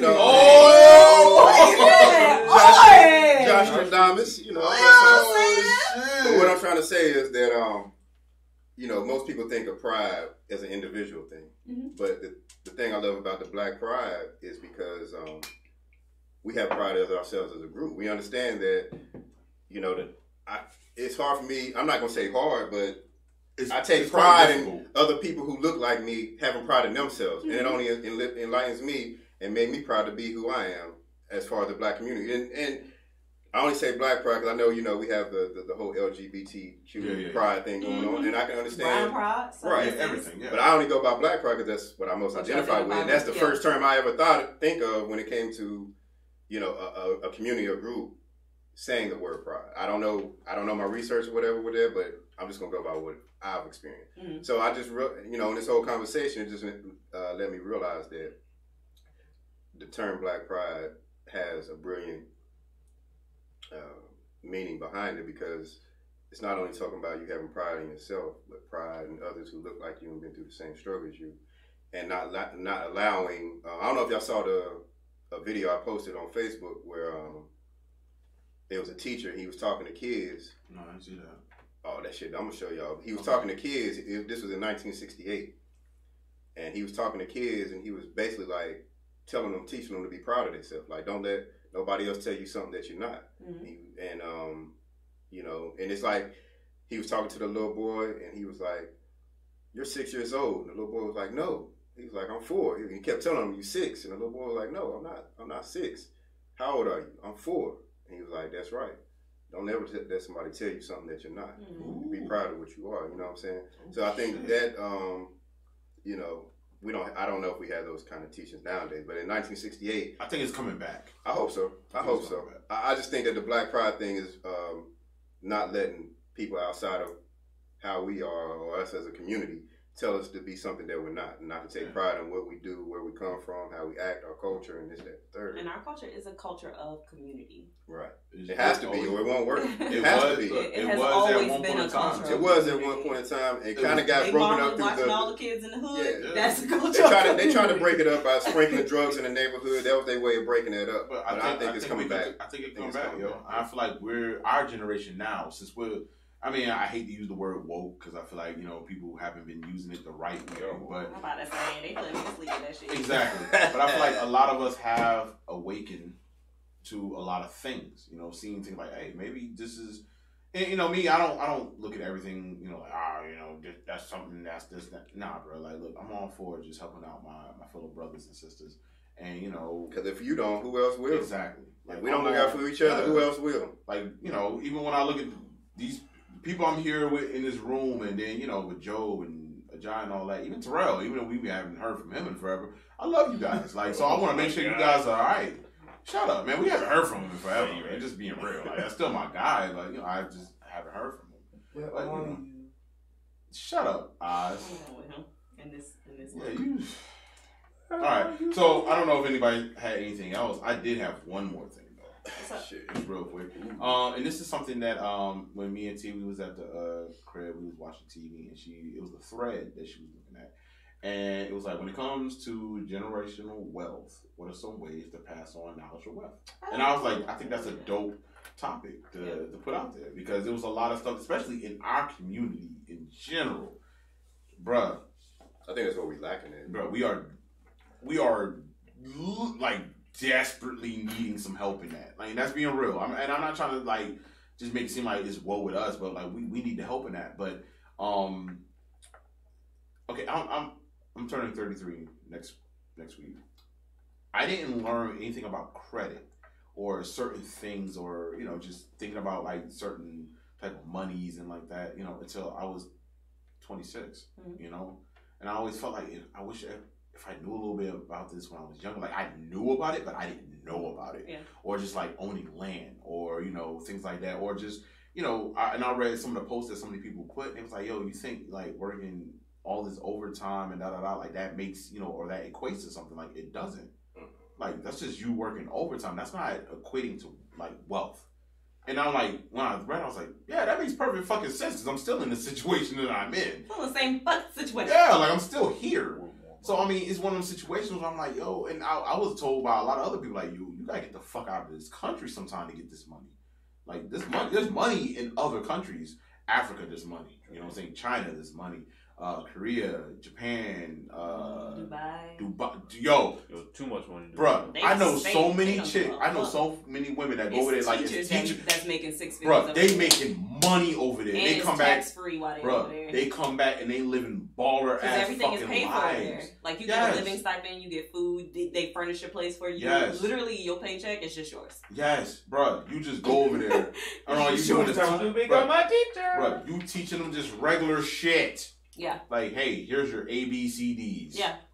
That's it. I think, me personally, I think one of the ways that Black people can get to generational wealth is we have to break down the illusion of what we think wealth is. Ooh. Damn, boy, Josh, listen. what the fuck? I mean, are you Josh X ain't Henny Hardaway no more. So we gotta retire. We gotta retire that shit now. Because that's what you spent the real McCoy. I mean, sorry. Damn, dog. Shout out to Real McCoy. Hey, y'all sponsor us. Shit. Yeah, bro. Like, I'm not gonna lie, bro. But I mean, I like this, Josh. I'm just saying that. I just think we need to break down this because we look at music videos in the past, having all this ice on and all these cars and shit, but nobody ever talks about owning some shit to pass down to your future generation. Not until Jay-Z dropped that 444. I mean, Migos be talking about some shit. Offset be talking about some shit in his... No, real nigga shit. You can't understand what he's saying, but he does talk about building generational wealth for his children. He does talk about it. I just love the way that Jay-Z did it. He honestly said it like in the most lamest like terms ever. Like you know what's better than throwing money in the strip club? Credit. I was like, oh shit, that makes sense to me. He's like, yo, how about buy this art and pass it down to your people? So by the time they get to my age, it's worth billions now. Yeah. I was like, my ears. I'm like, God, smoke Yo, I was like, yo, that makes so much sense to me. And I was like, why the fuck nobody told me that? Like, even like having land. Right. You know what I'm saying? And owning a house, and instead of like, oh, when you're 18, let me kick you the fuck out. Let me go ahead and let you stay there so you can build your wealth up, and let me help you out also. Yeah. But what's also important alongside wealth, because wealth is one thing, but you also have to have knowledge. Well, I don't think you can have it without it. Exactly. Yeah, it goes hand in hand. You can pass that wealth down, but what do they do with it? Yeah. You know what? I wouldn't say it goes hand in hand, because I know a lot of people that was passed wealth and they don't know shit. I think what goes along, I mean, you could be rich enough to not fuck it up. You could be rich enough to where you could have generations of fucking shit up, but it's not a whole lot of us like that. No, he broke as fuck. Yeah, but his name has got a lot of credit. Exact, bro. But I think living off his name. I think before we start to talk about generational wealth, we need to talk about generational stability and what that looks like. I think that there's more than one way to go about doing it. You know what I'm saying? So everyone has their way of, or their game plan as to how they're going to be debt free and build wealth, right? And it's different for every situation. So you have to do what works for you. Every billionaire that I've read about made his billions or her billions in different, just fucking because all the time, like typical shit, so I think that's important. What does it mean to have generational stability? That comes with that knowledge, right? So like growing up, I knew that you needed a check-ins and a savings, and I knew that I needed to try to be cheap. That's what I knew. That's it. Like I had to learn about credit. I had to learn about mutual funds. I had to learn about what it means to buy land. I had to learn about the value of buying a home and ownership. And you shouldn't have try not to have any large gaps in your life where you're not receiving income. That'll set your ass back. It will set you back. Try to have continual income. But that's the other thing. You have to learn about residual income. Like nobody wants to work for the rest of their life. Now, I mean, no one that I know wants to work for the rest of their lives. You want to be able to have that choice. What does that mean? Your money has to make money for you. Yeah. How does it do that? You got to figure out different ways that, that could be in real estate, or that could be in stocks and bonds, or that could, what I'm saying? There are different ways to go about doing it. But you have to have that research, and you have to have that discipline. You have to have that discipline. You can't just go buy the newest Jordans because they came out or whatever. I mean, you gotta buy shit that appreciates. Just think about it. We know black people know how to do it. We got the money though. But I'm just saying, like back in the day, black people, we knew how to do that. We just was doing it in the drug trade. So we knew how to spend our money. Apply that now imagine if all the dope boys back in the day applied their money into generational wealth for the hood. If you shooting craps outside, you shooting dice outside, my nigga, you could play in stocks and bonds markets. You could. That's bro. Kind of what it is. Yeah, it's just gambling. You know what I'm saying? It's gambling. You know what I'm saying? Like you gotta have a little more knowledge, but it's gambling. So I just feel like what's the name? Robin Hood or Stash. Yeah, that's what it does. We gotta learn discipline. We gotta learn stability and understand this. Well, this is just my motto. Credit, it's cool. It's cool, but it's for po folk. It is. But the sad part is like, and you know what? And this is something I I just want to get to for me, my goal is to get to a place where I don't need credit. Like Steve Harvey, his credit's still fucked up. So and he got everything he wants. I was telling I was telling T, and I was like, yo, credit is all good for us, right? Because we're broke. You want to get to the point like you don't never hear about no famous people like credit. You don't need it. Their name is what gets your name is good enough. Your wealth is good enough. Exactly. That doesn't mean that you don't use it. Like you would be a fool to take 75% of your funds and invest it in something where you can just borrow some shit. Exactly, but I need credit. But I need credit to get a car. Right. Whereas if I was famous or anything like that, I can go cash money like, oh, here you go. Because your name alone, your name alone. It is the credit. So that should, and you don't have to make a lot of money. You don't have to be super duper rich to get to a place where you don't need credit. Just need a plan. Yeah. I forgot the name of the book. I'm reading it now. I forgot the guy. I have to look it up. But anywho, it's a finance book, and the guy basically just talks about getting to a place where you're debt free. You have a good savings, a good nest egg, and you don't have to depend on credit. Like his thing is get to a place where you don't have to lean into borrowing money when an emergency comes up. You already have that put away. You know what I'm saying? So to each his own. You do. Essentially, you do. And pay yourself back. Bro, I like this episode. This was dope. Anybody got anything else before we, because I got a feeling, I think we've touched a lot of shit. Yeah. Some thought provoking. You know what? This is one of those episodes. I give Joe a hard time sometimes, but I love him. You know what I'm saying? That's my guy. That's the big bro. I would have loved to hear what he had to say about some of this stuff because this applies to a lot to him. Like even when it comes to venting about certain things, because he'd be like, well, back in the day I used to be an investment banker. And he's like, damn, nigga, what the fuck? Now he gonna be like, well, my father. You know what I'm saying? So then I was in it, because I had to help him with the investments. I used to be on Wall Street. You know what I'm saying? When my dad couldn't make it, so it ain't even about that. But when you think about it, the establishment wasn't even set up. But we love him, bro. And the crazy part, I know people might be thinking we give bro, we love Joe. No, we love Joe. We love Joe because it's at the end of the day, that man has lived many lives. Yeah, and bro. I love it. You know what I'm saying? But it'd have been nice to actually get him for this certain topic about the generational wealth and all that. I want to hear what he had to say about that. For real, I would love to hear what Ajay had to say about it because Ajay does have some thought-provoking shit to say about wealth and doing shit like that. Because me and him had plenty of conversations about that. Yeah. But I don't know if anybody else had anything else to talk about. If your family has land, if your family has, try to hold on to it. Bruh, figure out young people. House anything. Young people. Our elders used to own a lot of shit. Some of them still do. Talk to your family members. Figure out what the paperwork is like. Figure out who paying taxes on it. Like someone in our generation from your family has to take over that shit in order for it to stay in the family. Know about that shit, dog. Bruh. Know about it. Ask about it. The first thing I thought of is after my grandfather passed, God bless the dead, when, it came to grandma, what are you doing with the house? at the end of the day, I told her, don't get rid of it. You leave that to me. You leave this house to me and I'll finish paying off whatever needs to be paid off, whatever needs to be done because at the end of the day, I want this house stuck with us. We don't have nothing. We don't have anything to our land. We ain't got no land or nothing. That's sad to say. That's too many families. Exactly. So I'm like, yo, we don't have anything. Even if I rent the shit out, whatever, it's still mine. At the end of the day, it's ours. Let me have this. And she was like, I don't know. I didn't know you want, why the fuck would I want this?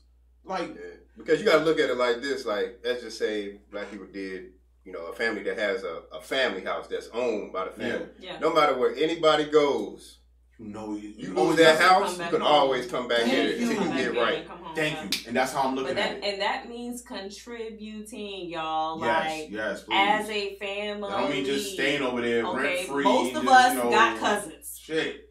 Most of my cousins got jobs. Bro, most of us put something into it. If everyone contributed, it wouldn't cost so much. It wouldn't. It wouldn't cost so much. I know some houses right now. It's 5-bedroom houses, mansion type joints. If everybody would just get on the same fucking page, y'all can have that paid off in maybe 10, 15 years. If that. If even that. And it's while we out here fighting with each other and talking shit about each other and putting our business out in the in the streets and all that. Oh, somebody, cousin so and so ain't doing this, or my sister ain't doing that. Like, bruh, like we can be really looking out for each other. Yeah. I'm gonna keep it funky. Nothing against these white people, and because I mean, hey, y'all smart for what y'all doing. Y'all kind of set out the fucking blueprint. A lot of the white people, a lot of the Latinos and all that, bruh, they setting out the blueprint for us to do it. It's there. Let's just do it. Let's put the ego aside. Let's help each other out. Because while you're doing that, and say you got all these names on the lease or whatever it might be, or the mortgage, that's credit being built also now. So now, once you get that shit paid off, if you wanted to branch out and do your own thing, you could. You can now. You can easily go do your own thing and blah, blah, blah, and say that don't work. But guess what? You can always come back because, hey, this house is paid off. Yeah. We got like a fucking 5-bedroom house, which is, that's some big shit. You probably got, maybe have a pool in the back. All that shit. Like, hey, but I could come back now because, hey, we don't all put in for this shit. Everybody put into it. Exactly. So I'm like, come on, guys, let's put the ego aside. Let's all help each other out. Yeah. I mean, I'm glad that my grandmother eventually at a certain time was like, you know what? I got a will set up and this is what's going to happen. This house is being assigned to you. So, whatever, happens, I pass away, whatever. Luckily for her, the house wasn't none but like 90-something thousand. So I think it's like maybe 30-something or 40-something left to pay on. And I'm like, okay, I don't have a problem with that. Mortgage ain't nothing but like 4 and some change. I'm going to knock that shit the fuck out. Like, I'm not playing with you. Like, by the time I'm done, y'all gonna be like, yo, this nigga really did this shit. Like, yeah. Because I had somebody tell me one time, he was like, yo, you should have got a house at the age of 22. So by the time you was 35, 40, you was done at this shit. Yeah. And I didn't listen to it at that time because I was like, I'm trying to get these hoes. Like, I'm trying to get these hoes. Yeah, real talk. I'm like, I'm trying to get these hoes. But I look at him now, I'm like, this nigga owned his house. I mean, even if you was in school, them fat ass refund checks you was getting. Oh, you should have been putting that towards something. Did. Yeah, you could have put that towards something. Like, at least if you're going to borrow the money, because most of it is borrowed. Yes. If you're going to borrow it, okay, invest it in some shit that's going to make dividends back so you can pay the shit back. Even if you just put it, if you took one year worth of checks, right, them 2 semesters, however you get paid, put that shit in a fucking money market account. Them shits last 3 to 5 years, right? Yeah. You may see about 1.25% return on your money. I think at most you could put like $5,000 in there. I think the longer you keep it in there, the longer return you have, right? Yeah. When you get done, you gonna have that money back, right? Off top, you gonna have the principal back. You gonna get the interest. All of that gonna be yours. If you've now taken that loan from a non-subsidized federal loan, which means they cannot apply interest to it, you now have the principal to pay back when you graduate. So that's off your credit. And you got interest stacked up to pay on whatever else you need to pay on. You know what I'm saying? And you can't touch the account. You can, but you get penalized. Yeah, so that's even more of a way to display, okay, that money is off, it's gone, cool, blah, blah, blah. Now imagine if you did that once a semester every year. Like you take your spring semester check from every year and you put it in a different account. Because it was some people getting stacks that like $5, $6, $7 grand. You know what I'm saying? They was maxing out on loans. You know what I'm saying? But you take that shit and you put one in a different account every year. Now you got money coming out every year, starting as soon as you graduate, and every year after that. Yeah. You gonna see thousands of dollars coming back to you. You know what I'm saying? Like, and you never have to touch it. Yeah. All somebody had to do with the best in our age group was like during time in college, would have to buy, like, put all their money in Bitcoin. They would have been sad. They would have been millionaires by now. Fucking I'm not gonna lie. Yeah, I ain't gonna lie. I wish I knew about it. Fucking sad. I got money in Bitcoin right now.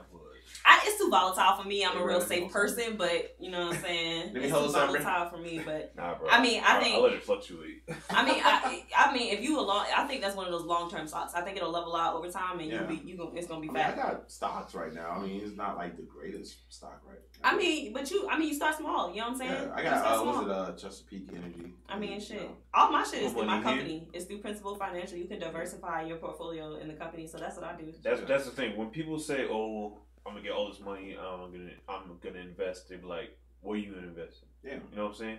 I mean, there's different ways to do it. Yeah, but the thing is, don't invest in one thing. Yeah, you have to diversify.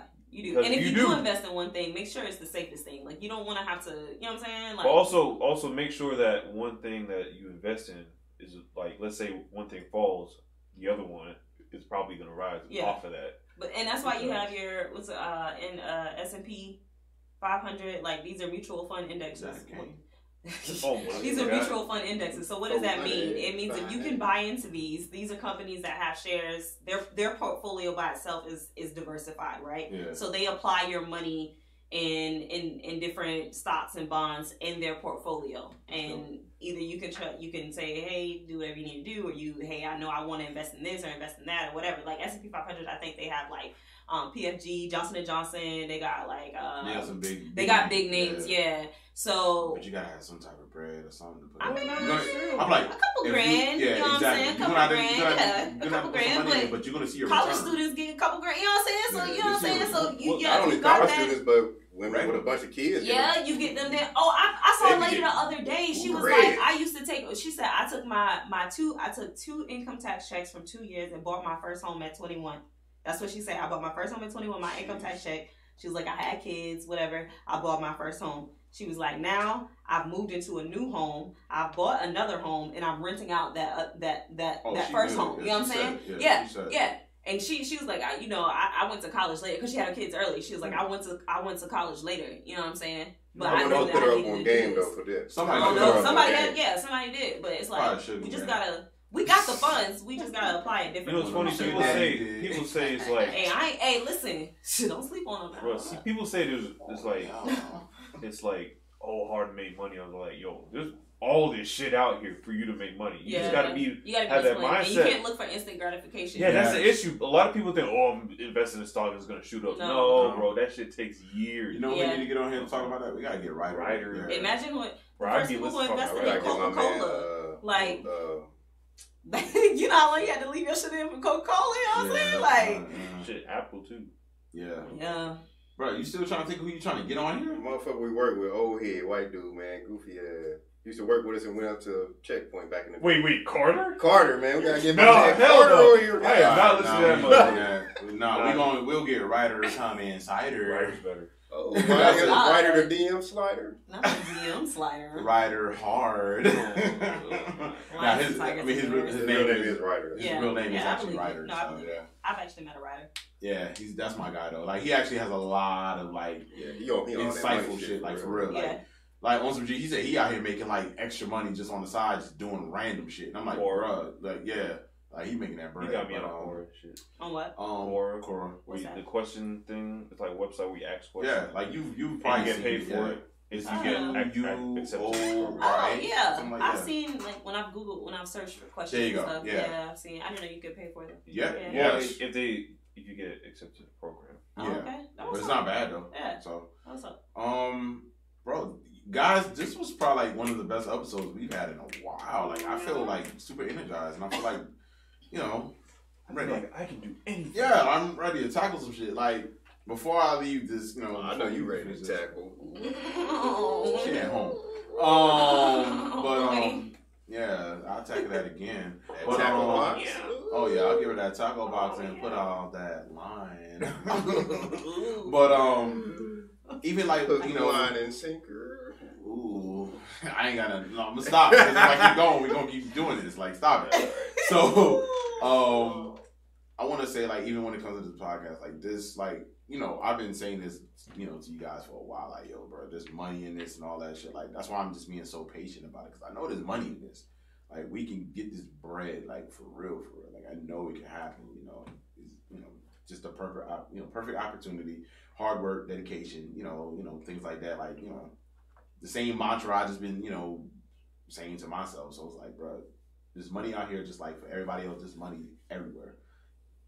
Anything, even if you just don't want to do the investment thing, find something you're good at and see how you can make money at it. Yeah.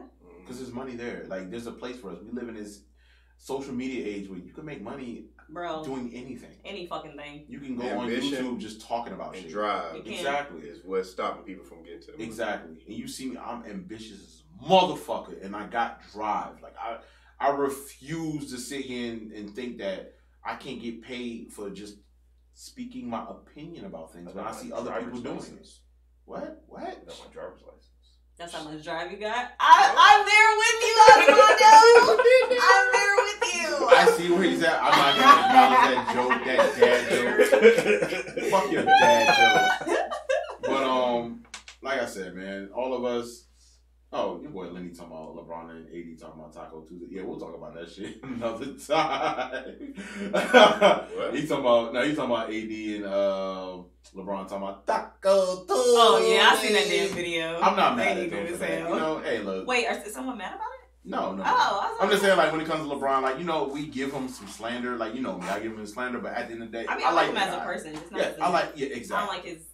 I don't like when he plays. sportsmanship. Yeah, I don't like when he plays. But as a guy, he's dope. Yeah, he's in dope as fuck. my eyes. But Shout out to his school. They crushing it. exactly, that's what's up. Other than that, shout out to Joe, who's out of town. You know, safe travels and all that. Hopefully, everything's going on good up there back in the good old New York cities. Joe hashtag. Let me just say one more thing. Exactly. Shout out to Ajay from up in Sky, aka Blacktrick Swayze. That's my guy. You know what I'm saying? Shout out to him. Shout out to everybody that's been watching us on live, Facebook, YouTube, anything like that. I would really appreciate it if you guys would, you know, share this to other people. Let them know, hey, follow us on YouTube, Facebook, you like us, guys. We have Anchor, SoundCloud, all that good stuff. I mean, it helps us out, man. You know, I know you guys probably not thinking about it, but trust me, sharing this and telling other people, like, if y'all think we dope, somebody else might think we dope. Like, it definitely does help, man. I know I haven't been begging lately, so I get back to my begging. You know what I'm saying? But you love us. exactly, do it for Kia. You know what I'm saying? Please. Like, please, she's a lady. I'm a damsel in distress. Oh, man. Oh my goodness. And for all my women, support your girl. What they be like? Please come up saying first. That's how you gotta. When you talk to the man, you gotta. Can you help me? Exactly, but when you talking to your lady, like, Beach. It's different. You gotta have different tones and different tones. Well, You know what I'm saying? Ashley, yeah, that's what I was thinking about. That's like Ashley.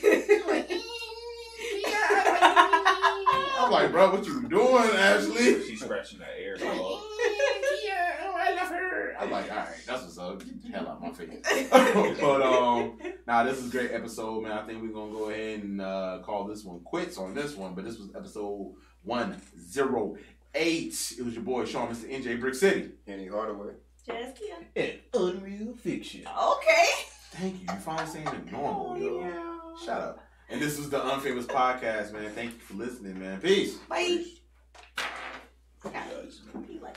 I bet you do.